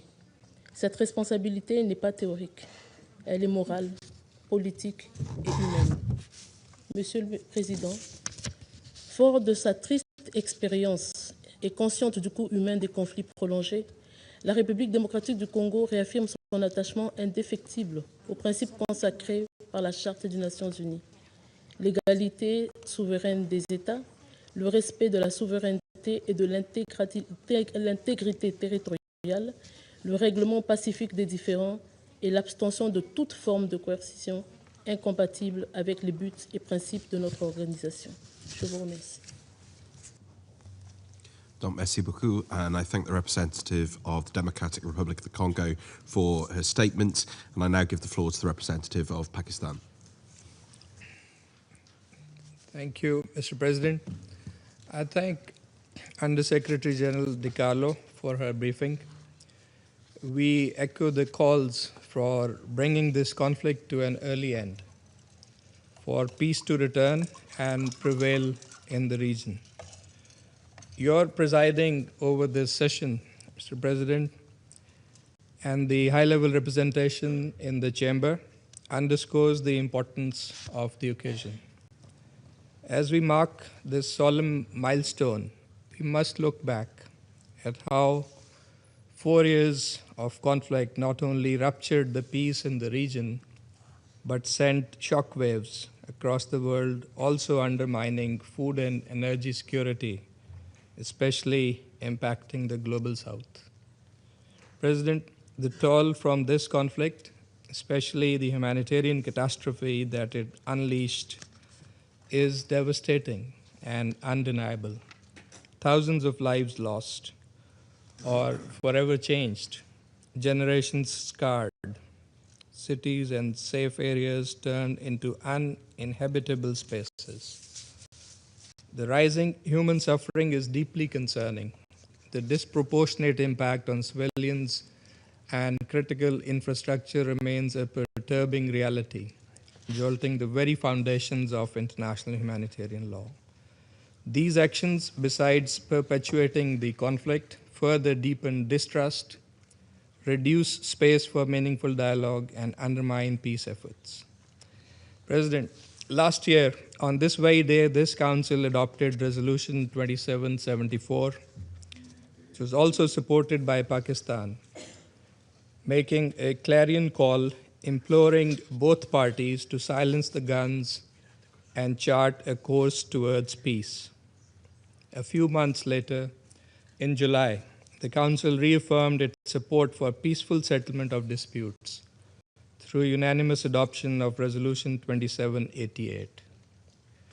These were moments of collective hope, and therefore it is a matter of profound regret that the demand from this Council has remained largely unheeded. Yet we remain hopeful of a breakthrough for peace. From the very first days of this conflict, Pakistan has stood on the side of dialogue and diplomacy. Our position is born of conviction that there is no military solution to this conflict. A just and lasting peace can only be achieved through sustained, structured, and meaningful dialogue. We supported this back in 2022 when the two sides were holding dialogue in Istanbul, and we continue to support all subsequent peace initiatives, including the ongoing negotiations process facilitated by the United States. We hope that all sides will make full use of the ongoing diplomacy, demonstrate genuine political will, show mutual understanding, and engage constructively to make meaningful strides towards a peaceful and negotiated settlement of the conflict, beginning with an early ceasefire. This would require commitment to the principles of the UN Charter, a focus on finding a mutually acceptable solution that ensures the security interests of all sides and thus guarantees lasting stability for the region and beyond. It would also entail avoiding pointing fingers elsewhere. The imperative to end the agony of millions is not just a political objective, it is a profound moral responsibility. Pakistan favors all genuine efforts aimed at a comprehensive and durable resolution of this conflict. We will continue to support all initiatives aimed at bridging the divide and promoting a pacific settlement. It is time to prove that diplomacy and dialogue are not a sign of weakness, but essential and powerful means in our collective quest for peace. I thank you. I thank the representative of Pakistan for their statement, and I now give the floor to the representative of the Russian Federation. Господин председатель, если формально, я украинец. И у меня такая странная фамилия. Славяне знают, ее трудно найти, даже на Украине. Она из запорожских казаков. Мой отец щирый украинец, да и мать тоже, из казаков. Пощирее, чем вы, пане Беца, и вы, пан Бельник. Но для нас нет разницы, мы все одни. Миллионы украинцев в России, миллионы русских на Украине, и в Белоруссии тоже. Вы сами это прекрасно знаете. И дело не в этом. Национальность у нас общая, вот веры разные. Из Киевской Руси, которую вы продали за 30 серебряников. В Великую Отечественную войну мой отец, украинец, пошел воевать из Ленинграда за свою страну, за свое отечество. Приписал себе год, чтобы его взяли добровольцем. Так с этим приписанным годом и прожил всю жизнь. Тогда у нас было общее отечество. А во что вы нынешнее свое превратили? Это не понимает и не может понять почти никто из сидящих в этом зале. Тогда мы вместе воевали с нацистами. А сейчас воюем одни, без вас. без тех, кого вы превратили в нацистов, за народ Украины, чтобы они не стали такими же. Да, это продолжается 4 года. Да, меня не радует, что гибнут люди. Но если надо, будет продолжаться столько, сколько нужно, чтобы этих людей вы больше не зомбировали. Созванные европейскими членами СБ заседания не имеют никакого отношения ни к поддержанию международного мира и безопасности, ни к упомянутой в запросе заботе о гражданском населении Украины. Европейские страны, очевидно, не настроены на поддержку текущих трехсторонних переговоров, направленных на поиск устойчивого и долгосрочного решения украинского кризиса. Не интересует их и будущее украинского народа. Это было полностью подтверждено на прошедшей чуть более недели назад Мюнхенской конференции. О чем там говорили руководители большинства европейских стран, ЕС и НАТО? О вооружении Европы, укреплении восточного фланга, о ее подготовке к войне, со ссылками на историю и географию своей страны. Канцлер Мерц заверял в своей готовности вновь стать во главе Европы, сделав Бундесвер сильнейшей конвенциальной армией на континенте как можно скорее. Интересно, сколько у европейских стран с чуть меньшими геополитическими амбициями возникли вопросы, куда именно поведет за собой этот Бундесвер. Не отставал от германского полководца и Кир Стармер. Перспективы войны для него также уже недалеки, и он готов к борьбе. Удивительно, но тоже, напомнив об истории, премьер-министр добавил, что европейская безопасность невозможна без Британии.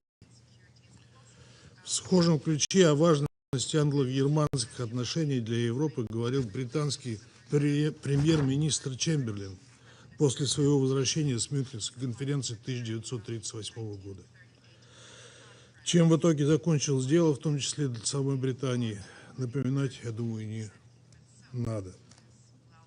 Нынешние европейские лидеры безо всяких масок и оговорок анонсируют свою ставку на нанесение России стратегического поражения, подчиняют этому внутреннюю и внешнюю политику, а также экономику всего Европейского Союза. Мир на Украине, ее будущее в их речах почти не упоминалось. На этом фоне неудивительно истеричное выступление в Мюнхене Зеленского. Деньги на продолжение войны все еще выделяет, хоть и меньшие, обещает и поставляет вооружение. Но не значит ли это, что потихонечку его начинают списывать со счетов?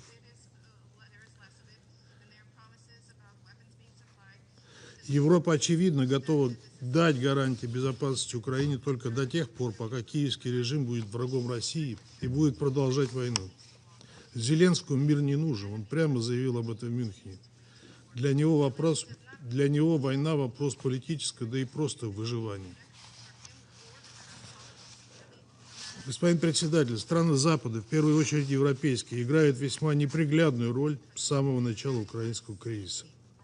В эти дни мы вспоминаем очередную годовщину государственного переворота в Киеве. Напомню, что именно европейцы в 2013-2014 годах осуществили беспрецедентное вмешательство во внутренние дела Украины, которое и привело к конституционному отстранению от власти законно избранного президента Украины. Именно европейцы, представляющие себя главными демократическими нормотворцами, источниками моральных стандартов для всего остального, как они называют, не всегда цивилизованного, а чаще и вовсе авторитарного мира, привели к власти на Украине кровожадный режим неонацистского толка, дали ему карт-бланш на любые преступления, фактически поощряя его нацеленность на уничтожение русскоговорящего населения. За все эти годы у западных спонсоров не нашлось ни одного слова осуждения, леденящих кровь нападений на мирных жителей сначала Донбасса, а потом и других российских регионов. 12 лет мы говорили в этом зале о применении авиации и тяжелых вооружений против женщин, детей и стариков, мирных донбасских городов, сожжении людей заживо в Одессе, преследовании и убийствах инакомыслящих и развернутой войне против канонической Украинской Православной Церкви.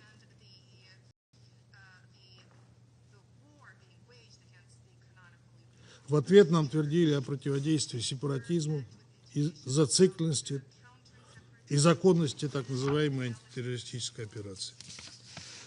Когда же уровень преступлений киевского режима стал зашкаливать, и в помощь ему пошел весь западный военный арсенал, была начата специальная военная операция. С тех пор в центр западных тезисов была поставлена неспровоцированная российская агрессия против Украины. Любого, кто пытается рассказать правду о творившемся на Донбассе беззаконии или нынешних ударах по гражданским объектам и жителям российских регионов, о кровавой Курской операции, а тем более приводить доказательства того, что конфликт был развязан и спровоцирован именно НАТО, сразу записывают пророссийские пропагандисты и затыкают рот. На Украине таких людей выживают из страны, сажают в тюрьмы и просто убивают. Обращаюсь к европейским коллегам. Кого вы хотите обмануть? Вопреки фактам и здравому смыслу, вы все эти годы лепите из Зеленского героя, выпячиваете никогда не имевшиеся у него мирные устремления, при этом лживо приписываете России незаинтересованность в мире и нацеленность на эскалацию. Любые попытки европейских лидеров убедить мир в своей приверженности делу достижения мира на Украине разбиваются о факты. Сегодня, 24 февраля, пресс-бюро службы внешней разведки Российской Федерации опубликовало экстренное сообщение о планах Лондона и Парижа снабдить Киев ядерным оружием или так называемой грязной бомбой, а также средством его доставки. В конкретном плане речь идет о скрытой передаче Украине соответствующих европейских комплектующих, оборудования и технологий. Как вариант рассматривается французская малогабаритная боевая часть ТН-75 от баллистической ракеты подводных лодок М51.1. Весьма показательно, что другие западные столицы, судя по всему, прекрасно отдают себе отчет во всей степени безрассудства Лондона и Парижа. От своего участия в этой затее, например, отказался Берлин. Полагаю, что никому не стоит напоминать, что подобные замыслы мало того, что безответственны и опасны, так еще и противоправны, поскольку являются прямым нарушением первой статьи договора о нераспространении ядерного оружия. Именно по этой причине авторы этой авантюры стремятся изобразить обретение Киевом ядерного оружия в качестве результата разработки самих украинцев.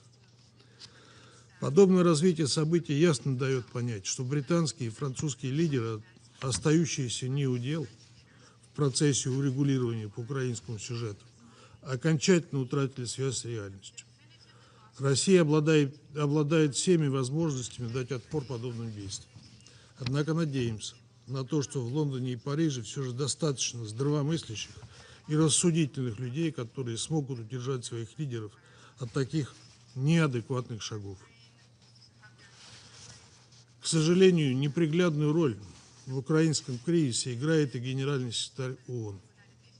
Он не только однозначно принял сторону в конфликте, закрыв вверенные ему организации возможности для беспристрастного участия в его урегулировании, но и продолжает упорствовать, произвольно трактуя устав ООН и другие основополагающие документы организации, чтобы подвести псевдоюридическую базу под неприменимость для Донбасса права на самоопределение.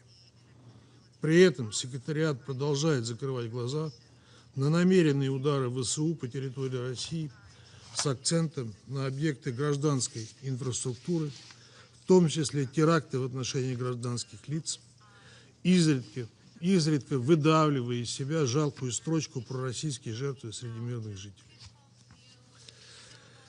Господин председатель, как хорошо известно всем присутствующим, первоочередную ответственность за поддержание международного мира и безопасности несет Совет Безопасности ООН, который в принятой ровно год назад резолюции 2774 высказался за мирное урегулирование конфликта на Украине. Резолюции Совета имеют юридически обязывающий характер, и поэтому все страны-члены Всемирной организации должны их выполнять. У украинцев и их европейских спонсоров длинный послужной список вероломств и лицемерия, начиная с саботажа Минских договоренностей, которые по последующим признаниям европейских лидеров были ничем иным, как попыткой выиграть время для перевооружения ВСУ. Как резолюция 2202 Совета Безопасности была для них пустым звуком, так и прошлогодний документ 2774 их интересам не отвечает. Лидеры большинства стран Европы, как мы видим, считают себя выше резолюции Совета Безопасности, принципов и норм международного права.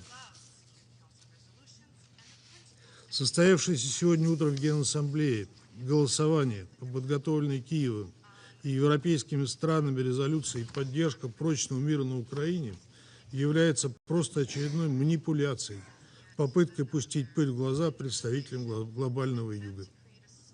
Никакого отношения к реальности или устойчивому регулированию конфликта она не имеет. Господин председатель, мы с самого начала конфликта заявляли о том, что для нас дипломатические методы достижения цели СВО предпочтительнее. В этой связи ценим позицию, которую заняла администрация и лично президент Соединенных Штатов Трамп.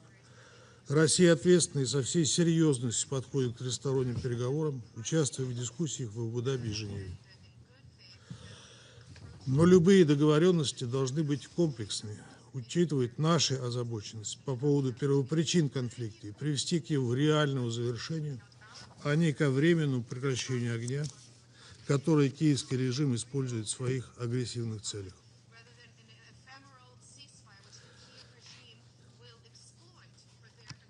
Принципиальные подходы нашей страны к урегулированию украинского кризиса были озвучены президентом Путиным в июне 2024 года.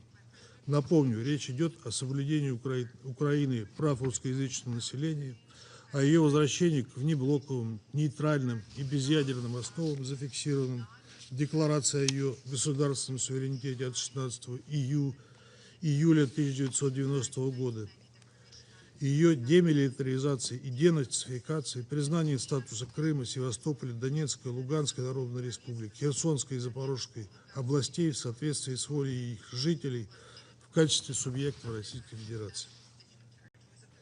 Напомню в заключение еще одно заявление нашего президента о том, что Россия не собирается воевать с европейскими странами. Но если Россия начнет войну, если Европа начнет войну, то Россия к этому готова. Выбор у вас есть. Пересмотреть безрассудный курс на нагнетание конфронтации с Россией, прекратить руководствоваться логикой войны до последнего украинца и торпедировать не мытьем, так катанием ведущиеся переговоры. Мир, в котором преступления, совершаемые на почве нацизма, замалчиваются, приверженность этой идеологии используется как инструмент для реализации геополитических интересов, рано или поздно погрузится в хаос. И уроки истории в этом контексте имеют самое непосредственное значение. Благодарю вас. Well, I thank the representative of the Russian Federation for their statement. I shall now make a further statement in my capacity as Minister of State for Europe and North America and Overseas Territories of the United Kingdom. I need to say to members of this Council that the allegation made by the representative of the Russian Federation is an outright lie. He says that we have lost touch with reality. It is he who has lost touch with reality. This is yet another piece of disinformation from the Russian Federation and a clear attempt to deflect attention from its ongoing, unprovoked and illegal invasion of Ukraine. I can categorically assure members of this Council that the United Kingdom remains fully committed to its obligations under the Treaty on the Non-Proliferation of Nuclear Weapons and to preventing the proliferation of nuclear weapons. We are not providing and would not provide nuclear weapons or related capabilities to Ukraine. And I resume my function as President of the Council, and the representative of France has asked for the floor to make a further statement. I give them the floor. Merci, Monsieur le Président. Monsieur le Président, la France s'associe à vos propos concernant les allégations de la Russie, selon lesquelles la France et le Royaume-Uni prépareraient le transfert d'armes nucléaires vers l'Ukraine. Ces propos sont une provocation grossière. Ils sont une tentative de désinformation. Ils constituent un mensonge pur et simple, dénué de la moindre base factuelle. La France est un membre responsable du traité de non-prolifération. Jamais elle n'en enfreindra les contours et les obligations. Qui, si ce n'est la Russie, ne cesse de brandir la menace nucléaire dans ce conflit de plus de 4 ans? Qui, si ce n'est la Russie, couvre des manœuvres de prolifération telles que celles de la République de Corée du Nord? Qui, si ce n'est la Russie, donne son appui à l'Iran dans des activités nucléaires dont le caractère civil n'a jamais pu être démontré? Je le répète, les allégations de la Russie sont grossières.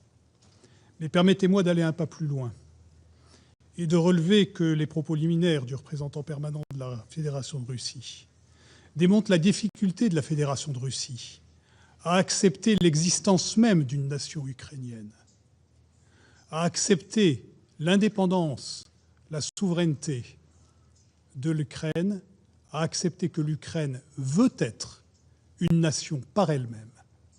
Je vous remercie. Well, I thank the representative of France for his further statement. And now, under Rule 37, I give the floor to Her Excellency Ms. Mariana Betsa, the Deputy Minister for Foreign Affairs of Ukraine. Thank you, Mr. President. Distinguished members of the Security Council, before I proceed to my statement, I would like to make also 3 remarks with regard to the statement of the Russian delegate. First, Mr. Nebenza, you're not Ukrainian and don't pretend to be. Second, we're never one nation with Russia. I will never be one nation with Russia. Ukraine is a democratic, free European country, while Russia is an aggressive state which wages aggression, terrorism, war crimes and crimes against humanity, and also genocide. And third, entire statement by Mr. Nebenza is a vivid example of manipulation, disinformation, and Russian propaganda. And I'll continue with my statement. I wish to thank the UK Presidency for convening today's meeting. I'm also grateful to the Undersecretary Di Carlo for her briefing. At the outset, I would like to express my profound gratitude to all UN member states that had voted today in the morning for the UN General Assembly resolution support for lasting peace in Ukraine just a few hours ago, on this very grim anniversary, 4 years of Russia's full-scale invasion against my country and 12 years of Russia's aggression against my country. The international community has sent a clear signal for an immediate ceasefire as a prerequisite for a comprehensive, just and lasting peace. It is high time for aggressor to comply with this call. Ceasefire is a fundamental precondition for the peaceful settlement of this conflict. Mr. President, I would like to start my statement with a poem of a 10-year-old girl, Katerina, from the Donetsk region, dedicated to peace. All Ukrainian children yearn for peace to come, to live with joy upon native ground, to greet the sun, the sky, the flowers blooming bright. May war's dark shadow fade from sight. May silence settle on our Ukraine's hills. May our land shed the horrors war instills. Let long-awaited peace float our shore and stand as our protector forevermore. And this girl is only 10 years old. And this is the brutal reality where our children are living in. This is how children in Ukraine see peace on their native land, which will serve as a protector for any repetition of the horrors of war.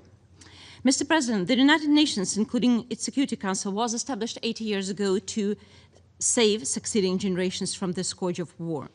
And here we are again, 8 decades later. Russia, as a permanent member of the Security Council, has waged aggression, has waged genocide, has waged terrorism, has waged war crimes and crimes against humanity on an industrial scale every single day in Ukraine. And this is the country that has misused the Soviet permanent seat in the Council and grossly violated the Charter for decades. Today, this is not only war against Ukraine, and it is not only war against Europe. It is a war against the entire democratic world, against international-based order and against international security order, and against the principles of UN. While occupying the Council's permanent seat and claiming to be one of the guarantees of international peace and security, Russia, in fact, has become the principal destroyer. Mr. President, over 10 million people across Ukraine continue to depend on humanitarian assistance for their basic survival, access to food, water, shelter, healthcare, and electricity because of the ongoing Russian aggression. In 2025 alone, the number of deliberate aerial attacks against Ukraine's civilian targets rose dramatically. During just one recent month, Russia launched over 6,000 strike drones, approximately 5,500 guided aerial bombs, and 158 missiles of various types against Ukrainian people. It is terror directed not at armies, but at maternity wards, hospitals, apartment buildings, power plants, and buses carrying workers. It is terror meant to extinguish light, heat, and hope. Men do not fight like this. Human beings do not act to one another like this. Russia's strategy is clear. It hasn't achieved a single strategic goal on the battlefield, and therefore it wants to freeze Ukrainians and force us to capitulate. As I said today in the morning in the UNGA Hall, Ukraine will not surrender, and Ukraine will not accept peace at any price. The impact of the war on the civilian population is truly devastating. Power outages have affected over 10 million people, forcing hospitals, schools, and emergency services to operate with limited or no power. Disruptions to heating during sub-zero winter temperatures have left Ukrainians unable to maintain basic living conditions. Water shortage have deprived hundreds of thousands of people of access of safe drinking water. Economic disruption has led to the closure of businesses and essential services, deepening humanitarian crisis across the country. These acts are not incidental to hostilities. They bear the hallmarks of serious, gross violations of international humanitarian law and amount to war crimes.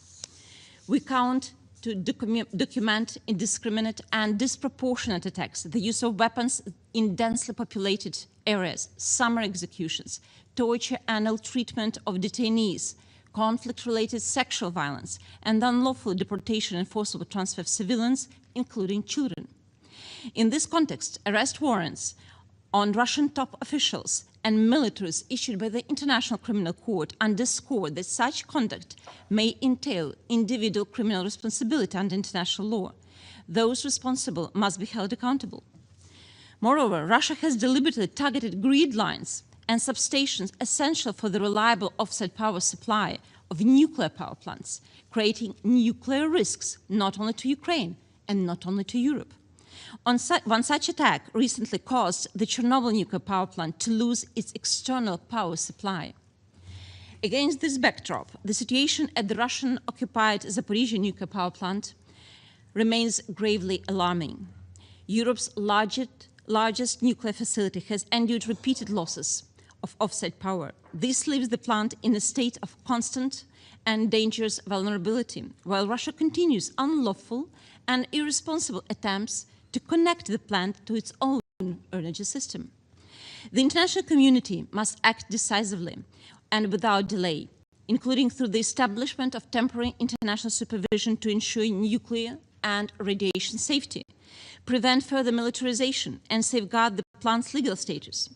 Such measures must clearly serve one objective: the safe, lawful, and irreversible return of the Zaporizhzhia nuclear power plant to Ukraine's legitimate authority, which remains the only sustainable guarantee of nuclear security in Europe. The occupation and militarization of nuclear facilities cannot be accepted.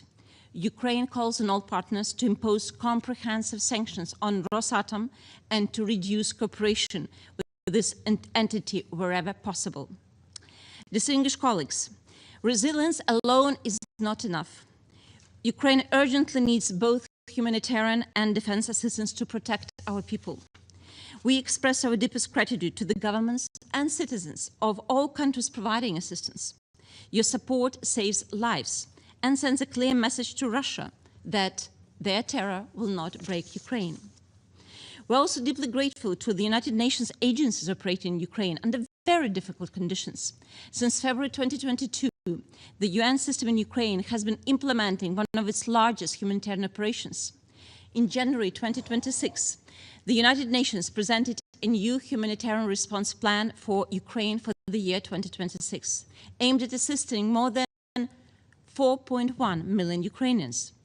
And this is precisely how the United Nations proves its relevance, even when this council is immobilized due to the presence of the aggressor in this chamber. Mr. President, as of today, 2,000 Ukrainian children have been successfully saved from Russian control and brought back home.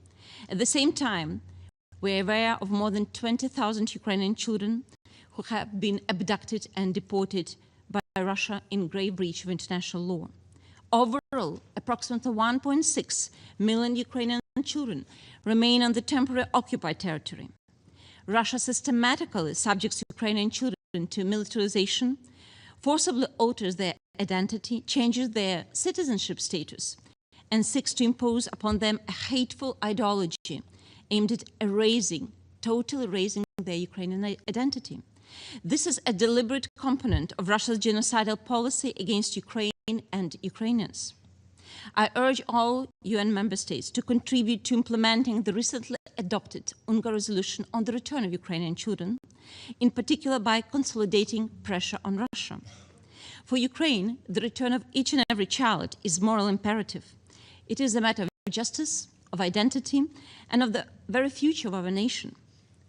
This war has brought immense suffering, not only to those killed or injured, but also to the loved ones left behind. Mothers searching for their sons, children waiting for their fathers, families living in unbearable uncertainty. Beyond this visible destruction lies another layer of agony, tens of thousands of missing persons, arbitrarily detained civilians and prisoners of war. A central obstacle to clarifying their fate is Russia's systematic practice of incommunicado detention. UN and RCSC are denied unimpeded access to places of detention. In stark contrast, Ukraine provides full access to facilities holding Russian prisoners of war and civilians in full compliance with the international humanitarian law. More than 16,000 Ukrainian civilians are currently held in Russian captivity. The Independent International Commission of Inquiry has conducted that enforced disappearances form part of coordinated Russian state policy and amount to crimes against humanity. Russia's treatment of Ukrainian prisoners of war and civilians equally violates every tenet of international criminal and humanitarian law. Russia systematically denies prisoner of war status, subjects them to sham trial based on coerced confessions, and prosecutes them merely for defending their own country. International monitoring missions and investigation teams document arbitrary executions, widespread torture, and inhuman detention conditions, including severe beatings, electric shocks, and denial of medical care. A particularly horrifying dimension concerns conflict-related sexual violence against Ukrainian prisoners of war. The crime prompted the Secretary General to issue a specific notice regarding Russia's treatment of Ukrainian prisoners of war in his 2025 CRVC report. Only the awareness of the inevitability of punishment can compel Russia, other violators, and potential aggressors to comply with international humanitarian law. Ukraine remains ready to proceed with the exchange of prisoners of war on the principle of all for all. We also called for increased international pressure on the Russian Federation to compel it to release all illegally detained civilians and abducted children. Mr. President, Ukraine continues to defend itself against Russia's unprovoked, unjustified, and illegal full-scale military invasion in full accordance with Article 51 of the UN Charter. Russia can end this war at any time. However, the only way to bring this about is to make Russia bear the full burden of its aggression. The cost of aggression should rise. This should also include actions with regard to new alliances forming around Russia, Iran, the DPRK, and Belarus, united by the contempt for the rule-based international order. The Russian regime and its accomplices will not stop by its own. Russia feels impunity, and it hasn't yet faced proper consequences for its atrocities. Mr. President, despite ongoing peace efforts led by the United States and supported by European partners, Russian Federation continues to show no readiness in stopping this aggression, using the negotiation process as a cover to continue this war of aggression, betting on time. As of today, we have held a number of trilateral meetings with the US and Russian sides. The last took place in Geneva on 17th, 18th February. As of today, we have no agreement on the most sensitive political matters. Ukraine has repeatedly demonstrated full constructive engagement into the peace process. Ukraine is not an obstacle to peace. We want peace more than anyone else. But of course, it should be just peace. Ukraine is ready to make compromises and already said that we are ready to agree to the cessation of hostilities along the current line of context.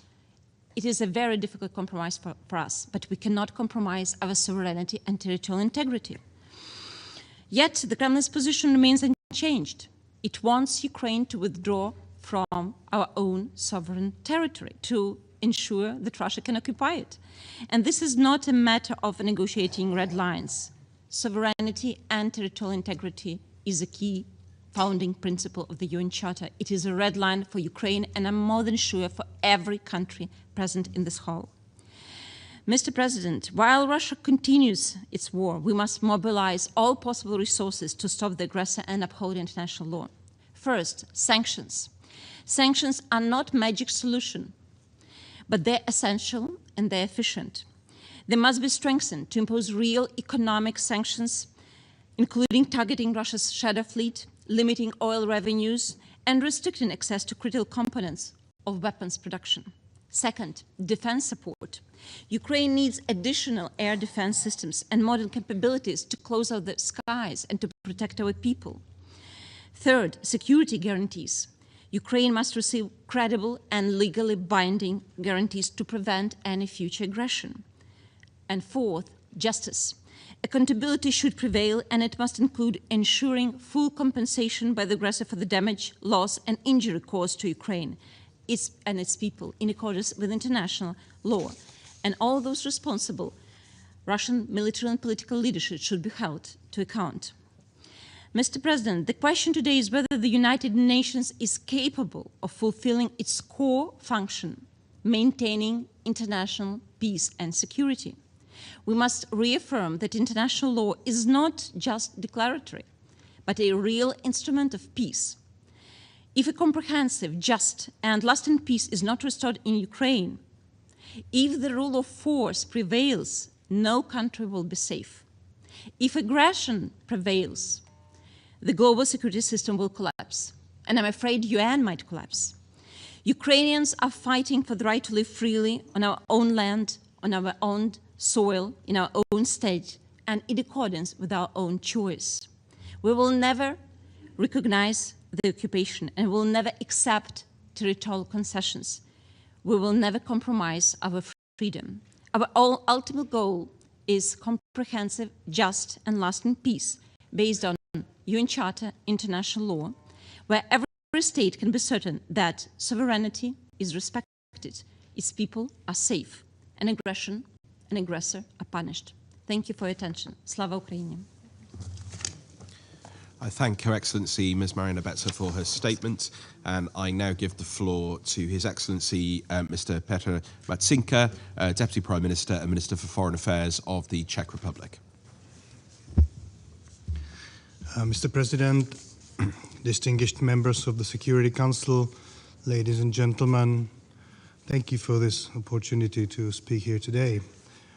Today marks 4 years since the launch of the war against Ukraine. 4 years of bombarded cities and drone strikes, 4 years of divided families, 4 years of trenches, minefields, and mass graves. We are here in an institution created to protect peace, and yet for 4 years we've been watching an open aggression against a sovereign state that it seems impossible to stop. Ladies and gentlemen, once a wall stood in Europe. It separated freedom from oppression. It separated truth from propaganda. It separated the future from the past. That wall no longer stands in Berlin. It stands in Ukraine. It takes the form of the front line. It takes the form of occupied cities. It takes the form of children who learn to recognize the sound of missiles before they learn their letters. And as the US President Reagan said in his famous speech in Berlin 1987, Mr. Gorbachev, tear down this wall, I think we should send the same message to the President Putin. Mr. Putin, break down this war. This war is not just about a territory. It is about a fundamental principle, whether nations have the right to decide their own future or whether their fate is decided by the force of arms. It is about whether borders can be redrawn by tanks, whether a neighboring state can be erased from the map, whether we are returning to a world of spheres of influence and occupation. I think Ukraine is not just defending itself today. It is defending the idea that the sovereignty matters. The freedom is not a bargaining chip. That aggression must not be rewarded. My country, the Czech Republic, knows this experience. We know what it means when others decide your fate. We know that appeasing aggression doesn't bring peace, it only delays the next conflict. History teaches us a simple lesson. No occupation lasts forever, no wall stands forever, and no army can break the will of a nation that has chosen to be free. And that is why I want to speak plainly today. And I'm sorry that Mr. Nebenzia left the room, because I would like him to tell to his people, to Russian people in Moscow, to stop this war and give peace a chance. Not as a gesture of weakness, but as a step of responsibility. The world is watching you, history is watching you. And with every additional day of this war, the unnecessary bill of human suffering grows. Some say that peace is not possible, but peace always begins with a decision to stop the destruction, a decision to stop sending young men to their death, a decision to open the way for diplomacy instead of artillery. Aggression is not a sign of strength, it is an admission of fear. Ladies and gentlemen, today is not just about Ukraine, it is about the message we send to the world. Whether we say that the war pays off, or that the civilized world stands with the victims, not the aggressors. Whether we accept that the law is silent when weapons speak, or whether we can show that the values have weight. Ladies and gentlemen, I'd like to urge you to exhaust every diplomatic avenue in pursuit of a just and lasting peace.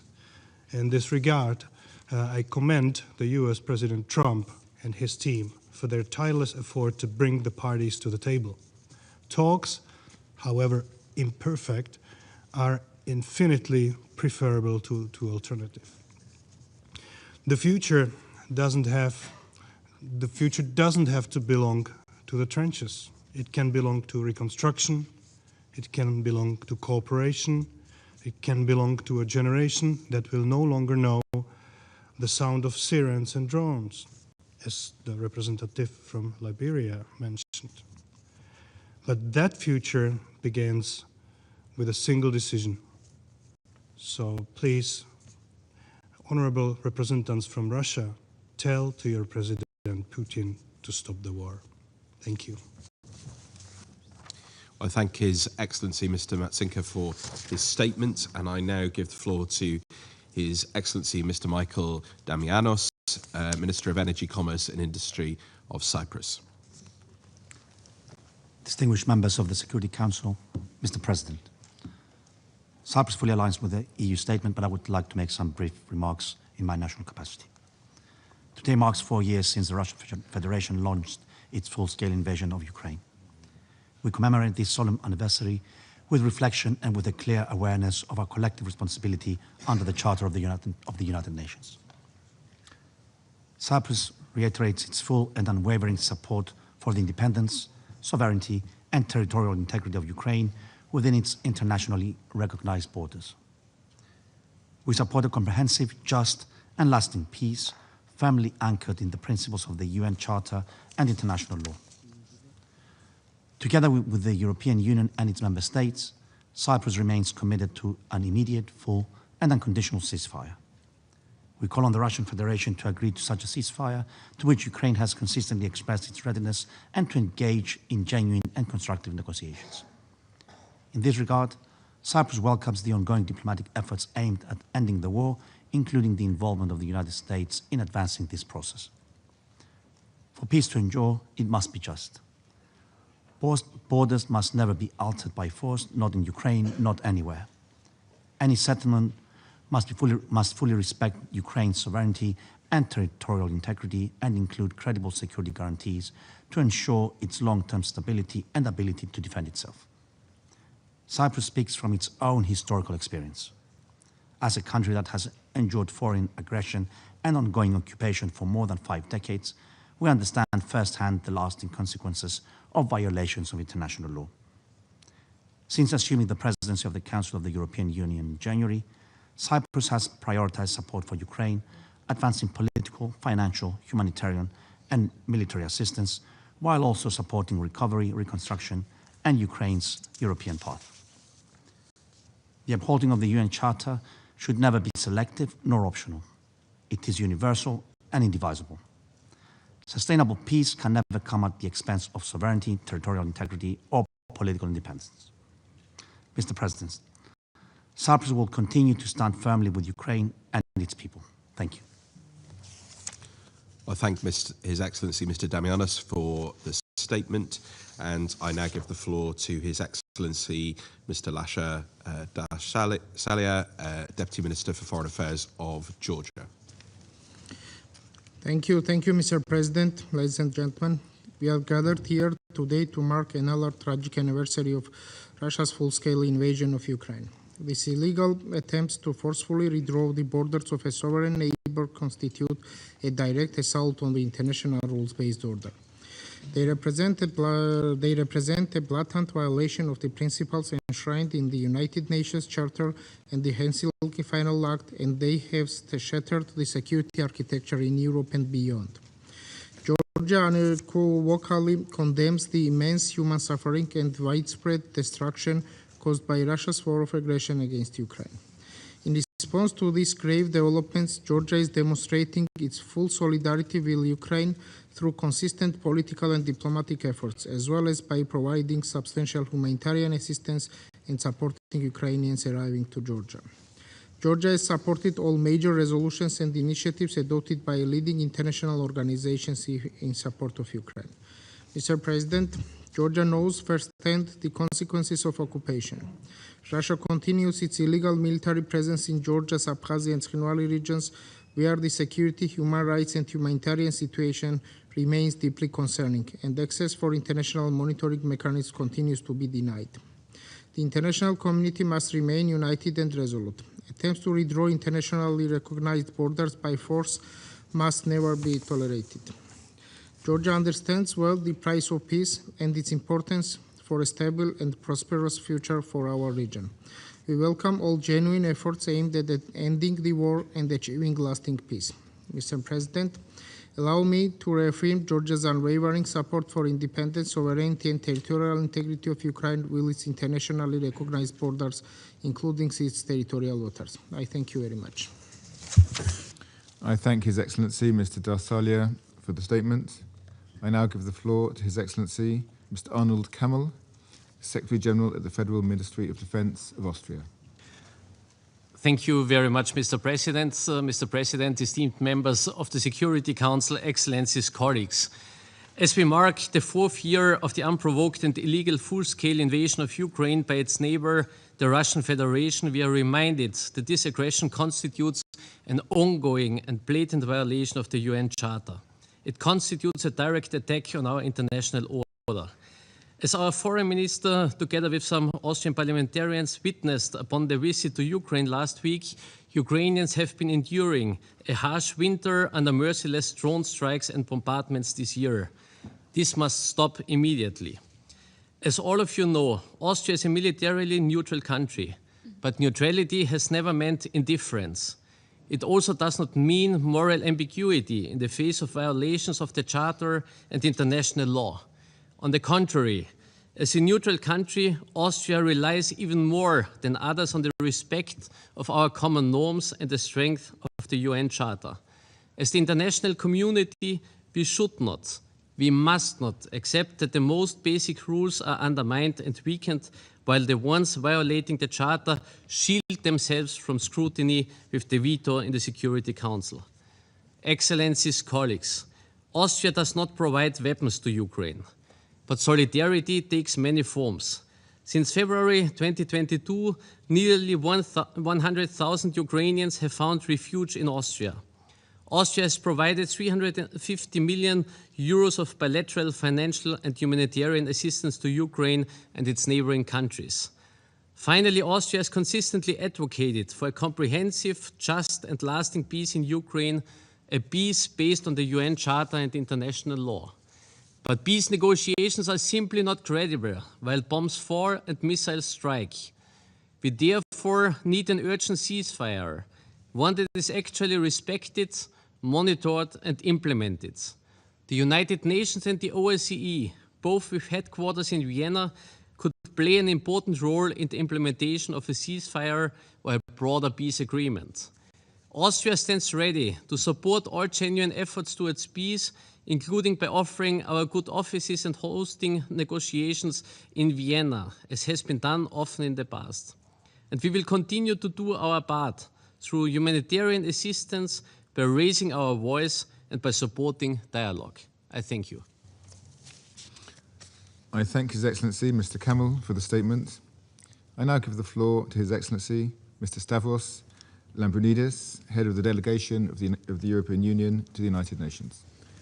Thank you, President, and thank you to the UK Presidency for convening this meeting, and to USG DiCarlo for her powerful briefing on behalf of the Secretary General. On this tragic anniversary, our thoughts go out to the countless Ukrainians who have been subjected to unspeakable suffering and to the thousands killed during the past 4 years. The resilience of the Ukrainian people as they defend their country from brutal violence and stand up for the rules and principles of the UN Charter is an inspiration to us all. Exactly 1 year ago, the General Assembly adopted a resolution on the need for a just and lasting peace in line with the UN Charter. And the Security Council adopted Resolution 2774, Path to Peace, which implored a swift end to the conflict and urged a lasting peace. Russia voted in favor of that resolution but in the years since, it has openly and shamelessly violated it by not stopping its attacks and instead massively escalating them. Here are the facts, dear colleagues. In the midst of a freezing winter, Russia has cynically and systematically intensified its targeting of Ukraine's energy infrastructure, deliberately also targeting civilians. In 2025, Russia launched over, listen to this number, 54,000 long-range drones and over 1,900 missiles against Ukraine in 2025, after that resolution was adopted at the Security Council. According to the UN Human Rights Monitoring Mission, civilian casualties in 2025 were 31% higher than in 2024 and 70% higher than in 2023. According to UNICEF, there was a 10% increase in child casualties in 2025.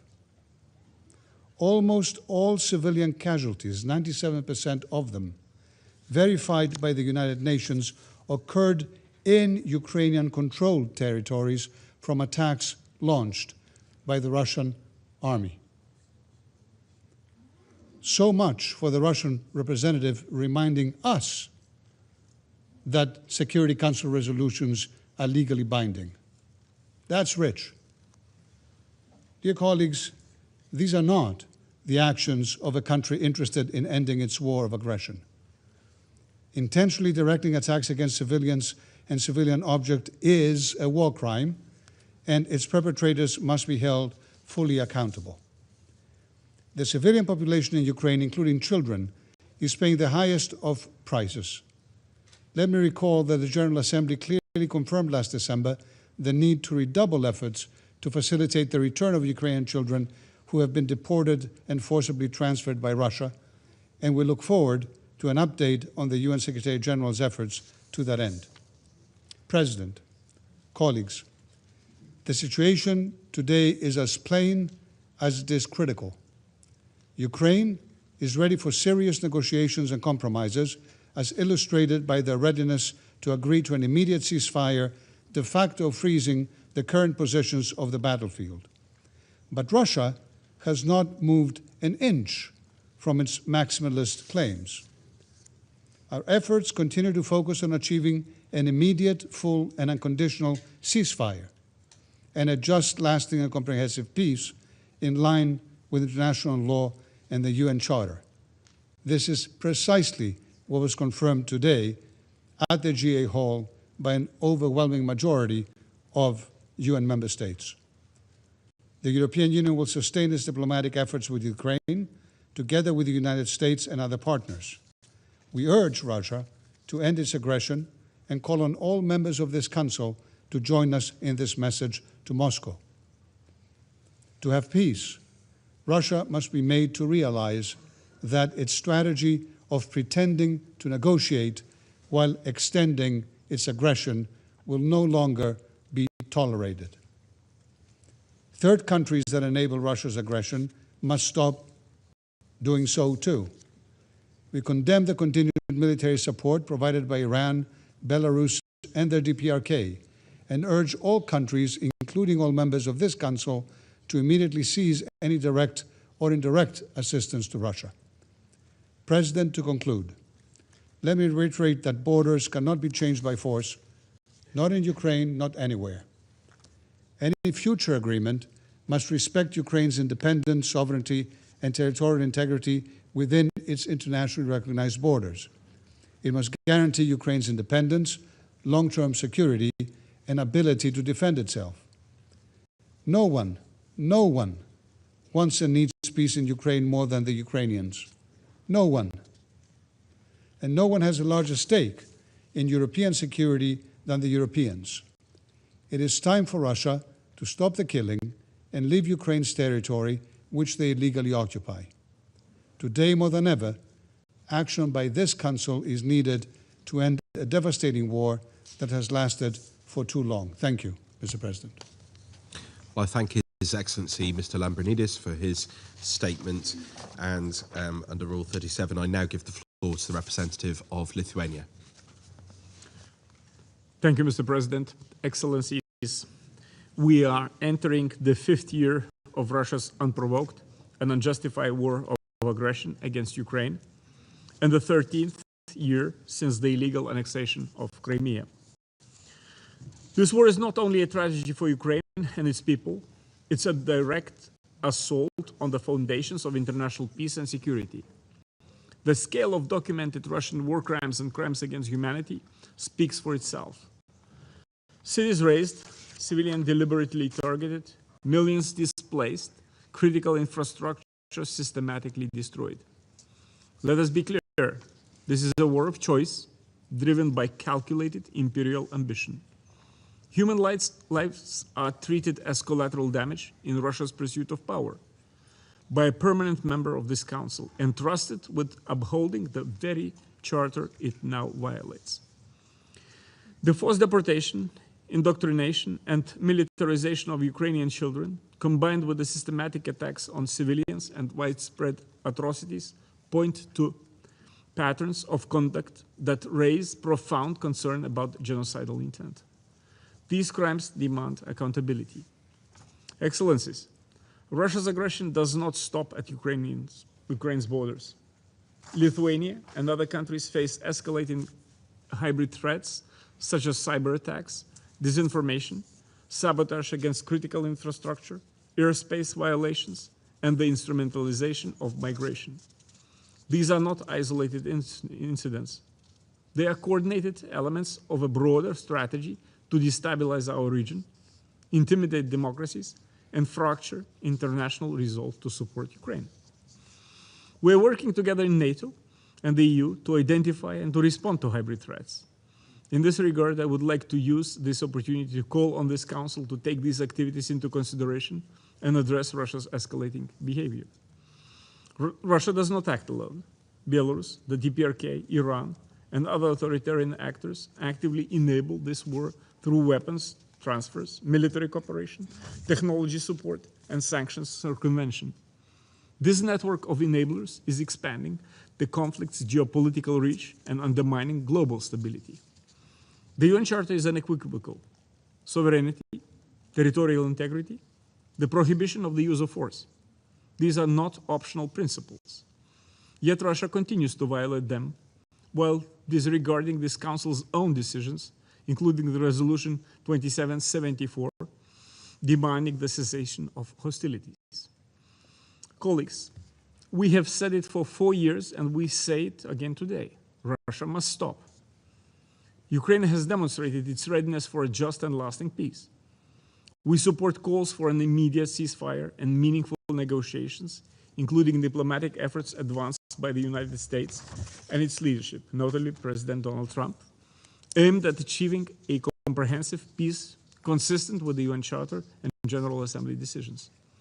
But peace cannot be imposed through aggression. Any future agreements must fully respect Ukraine's independence, sovereignty, and territorial integrity within its internationally recognized borders, and guarantee its ability to defend itself. All members of this Council bear responsibility. Resolution 2774 must be implemented. The killings must end. And let us be equally clear. There can be no sustainable peace without justice. Accountability for international crimes committed in Ukraine is not optional, it's essential. We will continue to stand with Ukraine. We will continue to strengthen security guarantees, and we will continue to defend the principles of the Charter against those who seek to dismantle them. I thank you, Mr. President. I thank the representative of Lithuania for their statement, and I now give the floor to the representative of Estonia. President, distinguished members of the Council, 4 years ago, Russia started its unjustified and unprovoked war of aggression against sovereign Ukraine. Russia's aggression against Ukraine continues to be the biggest threat to global peace and security. It constitutes one of the gravest breaches of international law and of the UN Charter since its adoption. Unfortunately, Russia's neo-colonial imperial objectives vis-à-vis Ukraine has not changed. Kremlin wants the subjugation of the whole of Ukraine and the overturning of European security architecture in order to reverse the collapse of the Soviet Empire, Soviet Union, And here we will find the real root causes of this conflict. Colleagues, the first step towards a just and lasting peace in Ukraine should be an immediate and unconditional ceasefire. We commend the efforts led by the United States to promote meaningful dialogue and advance peace.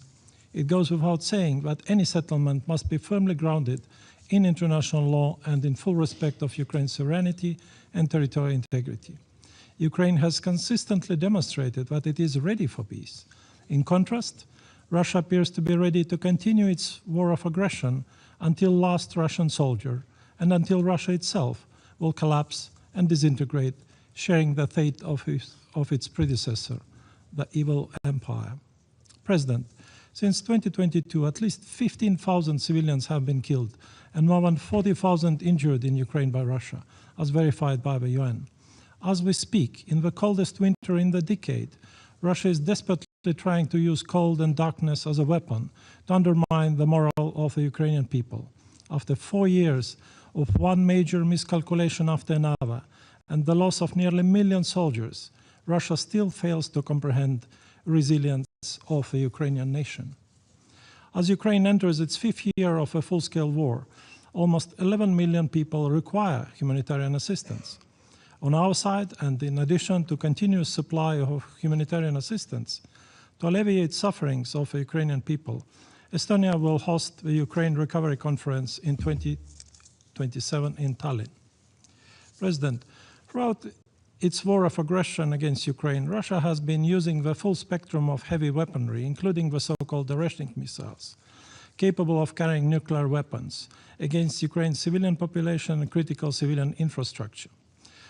Russia also managed to damage the protective sarcophagus of a nuclear power plant in Chernobyl.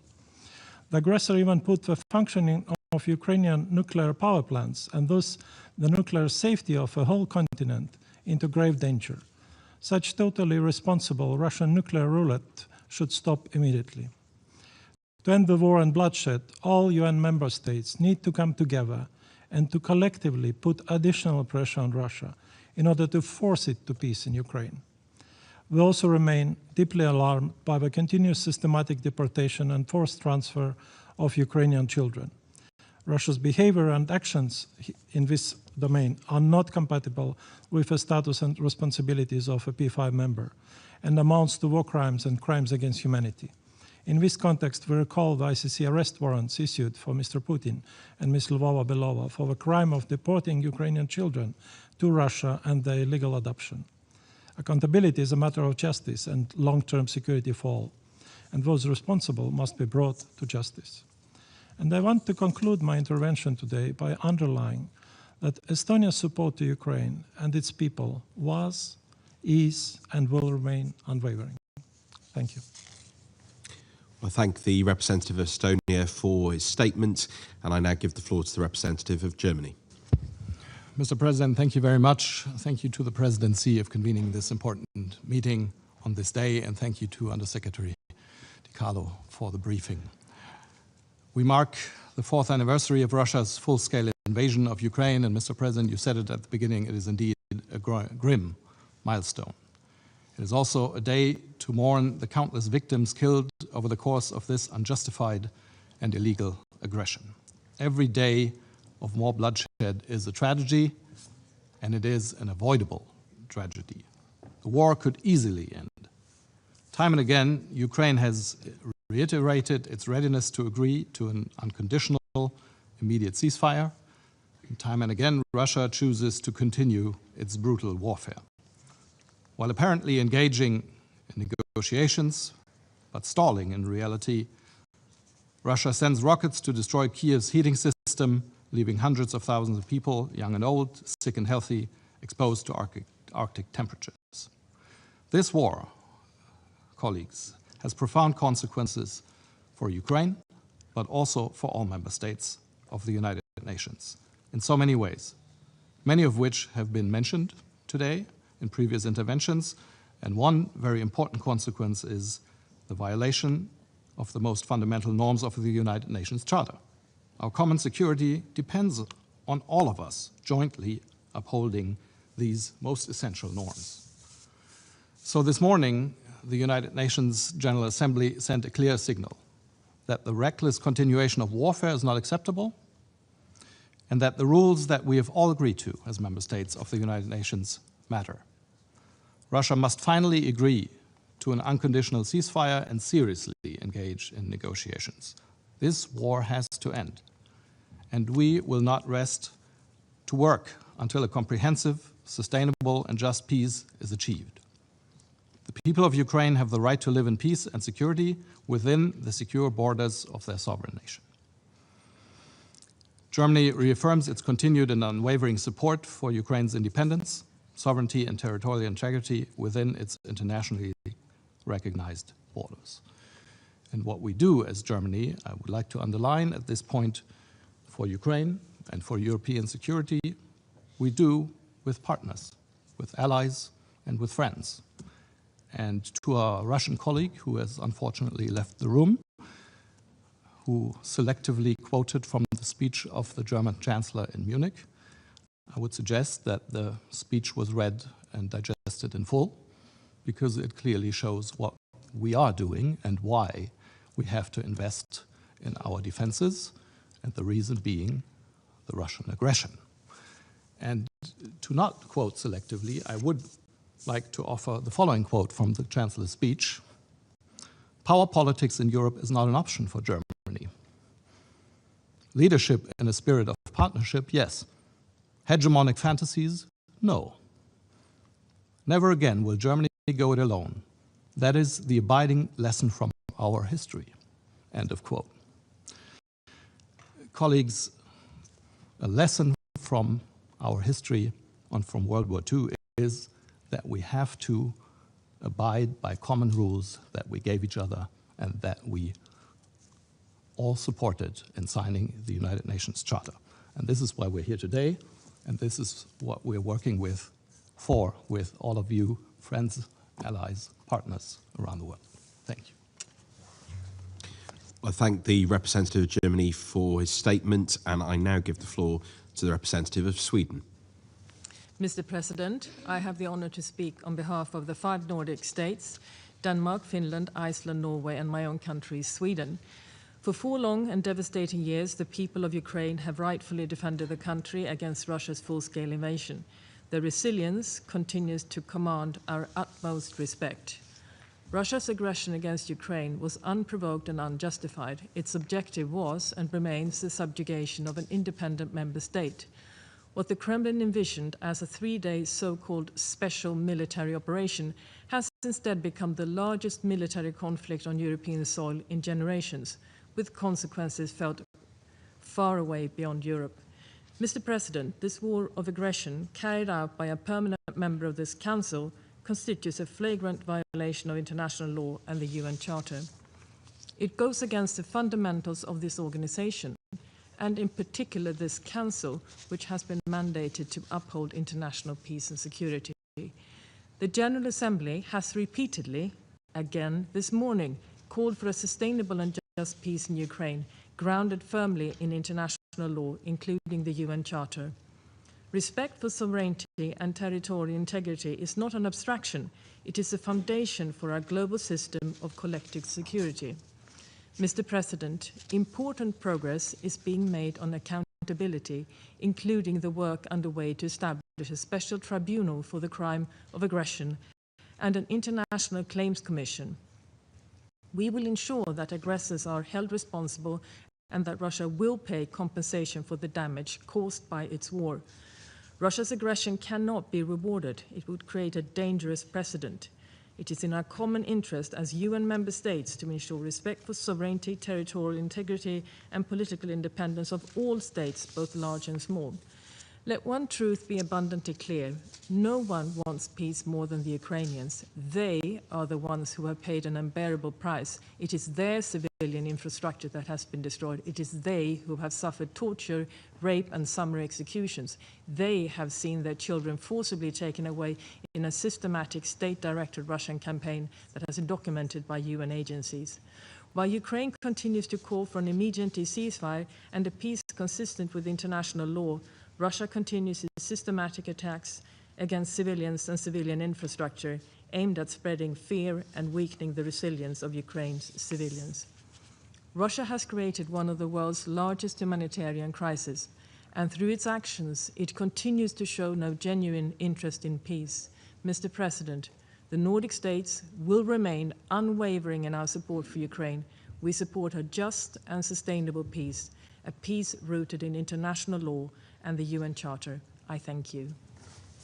I thank the representative of Sweden for his statement, and I now give the floor to the representative of Spain. Señor presidente, muchas gracias. España se alinea con la intervención de la Unión Europea y señala lo siguiente. Han pasado 4 años desde el inicio de la no provocada, injustificada e injustificable agresión rusa contra Ucrania. Y por ello, deseo comenzar reiterando la firme condena de España a esta acción frontalmente contraria a los principios más elementales del derecho internacional y de la Carta de las Naciones Unidas. Esta agresión no debe prolongarse un solo día más. Esta violación del derecho internacional resulta aún más grave por cuanto proviene de un miembro permanente de este Consejo de Seguridad, al que la Carta de las Naciones Unidas confiere la responsabilidad primordial en el mantenimiento de la paz y la seguridad internacionales y de salvaguardar los propósitos y principios de las naciones. Ningún argumento puede justificar una guerra de agresión que se traduce cada día en más víctimas civiles, en la destrucción sistemática de infraestructuras esenciales y en una crisis humanitaria de dimensiones globales. Rusia se dice dispuesta a la paz, pero en la práctica mantiene sus bombardeos indiscriminados contra la población y contra las infraestructuras energéticas, violando de manera flagrante el derecho internacional humanitario. A enero de 2026, Ucrania ha perdido más de la mitad de su capacidad de generar electricidad debido a los daños. La brecha entre la capacidad de generación y las necesidades de consumo ha causado interrupciones prolongadas en la electricidad, con civiles que solo tienen electricidad durante unas pocas horas al día o en algunos periodos no tienen durante varios días. La falta de electricidad ha privado a muchas personas del acceso a la calefacción y al agua en lo más crudo del invierno.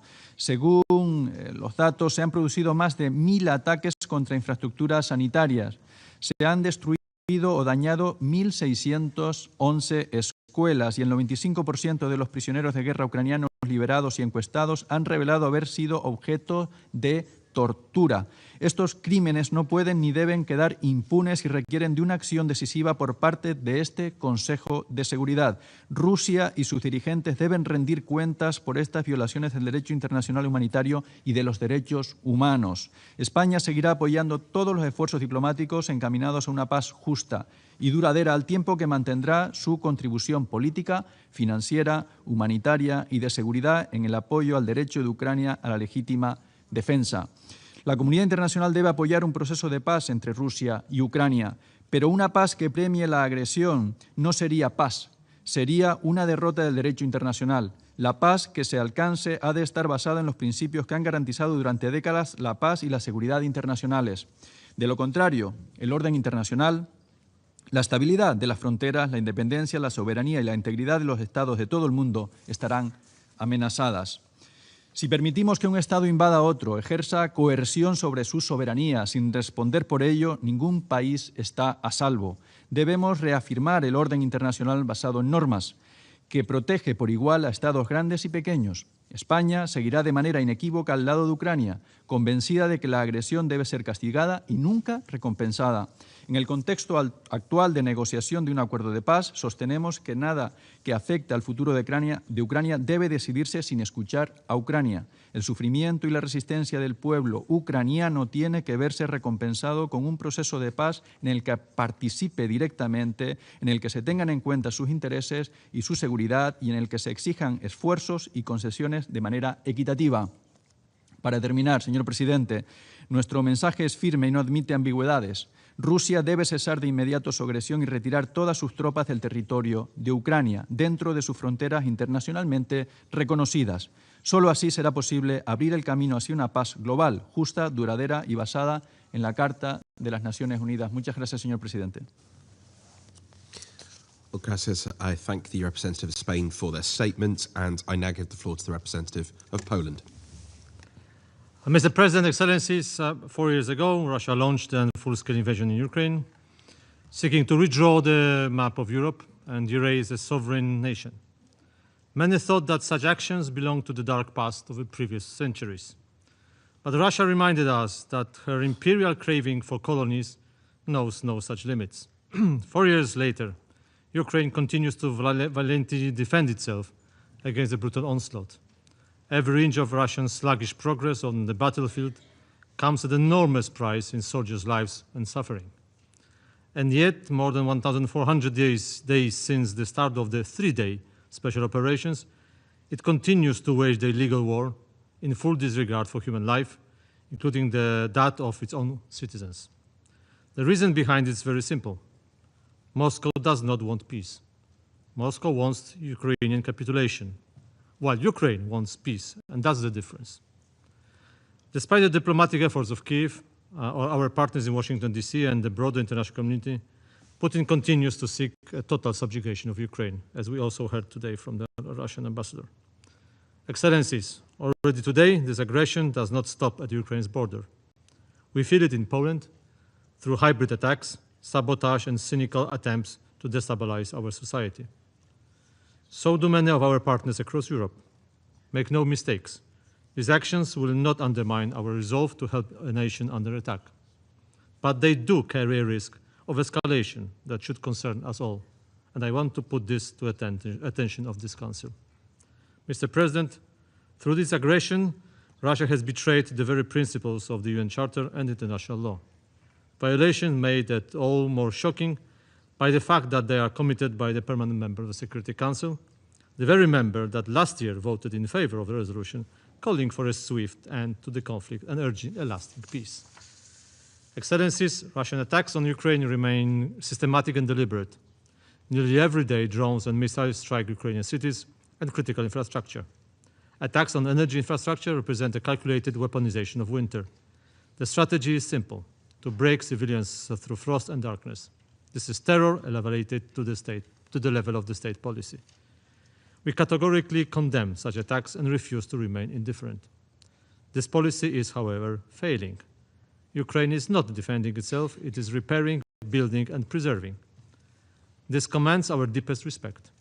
Our thoughts are with the victims, but our actions must be with the survivors. Mr. President, what must we do? First, continue comprehensive support for Ukraine for as long as it takes. Half measures are not helpful.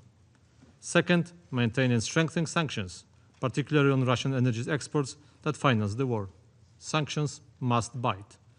Third, persist in diplomatic efforts toward a just and lasting peace, defined and accepted by Ukraine as the victim, not the Russia as the aggressor.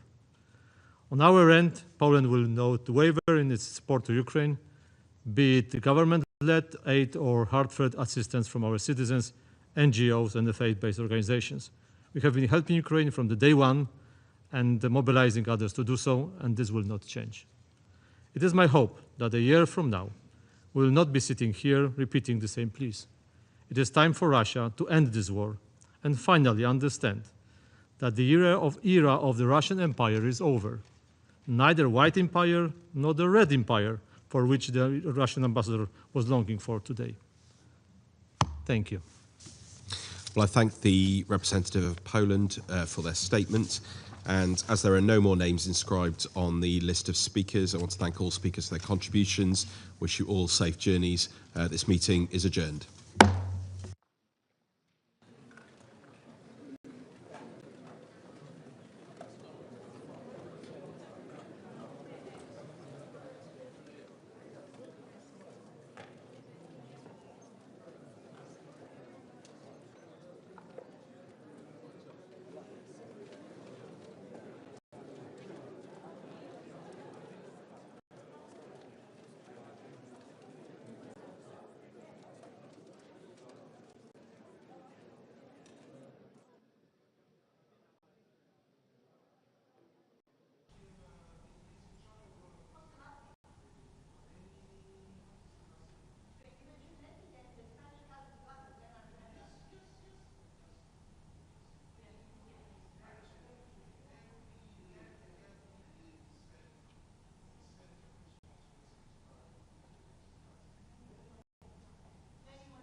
Bene, go find Malu.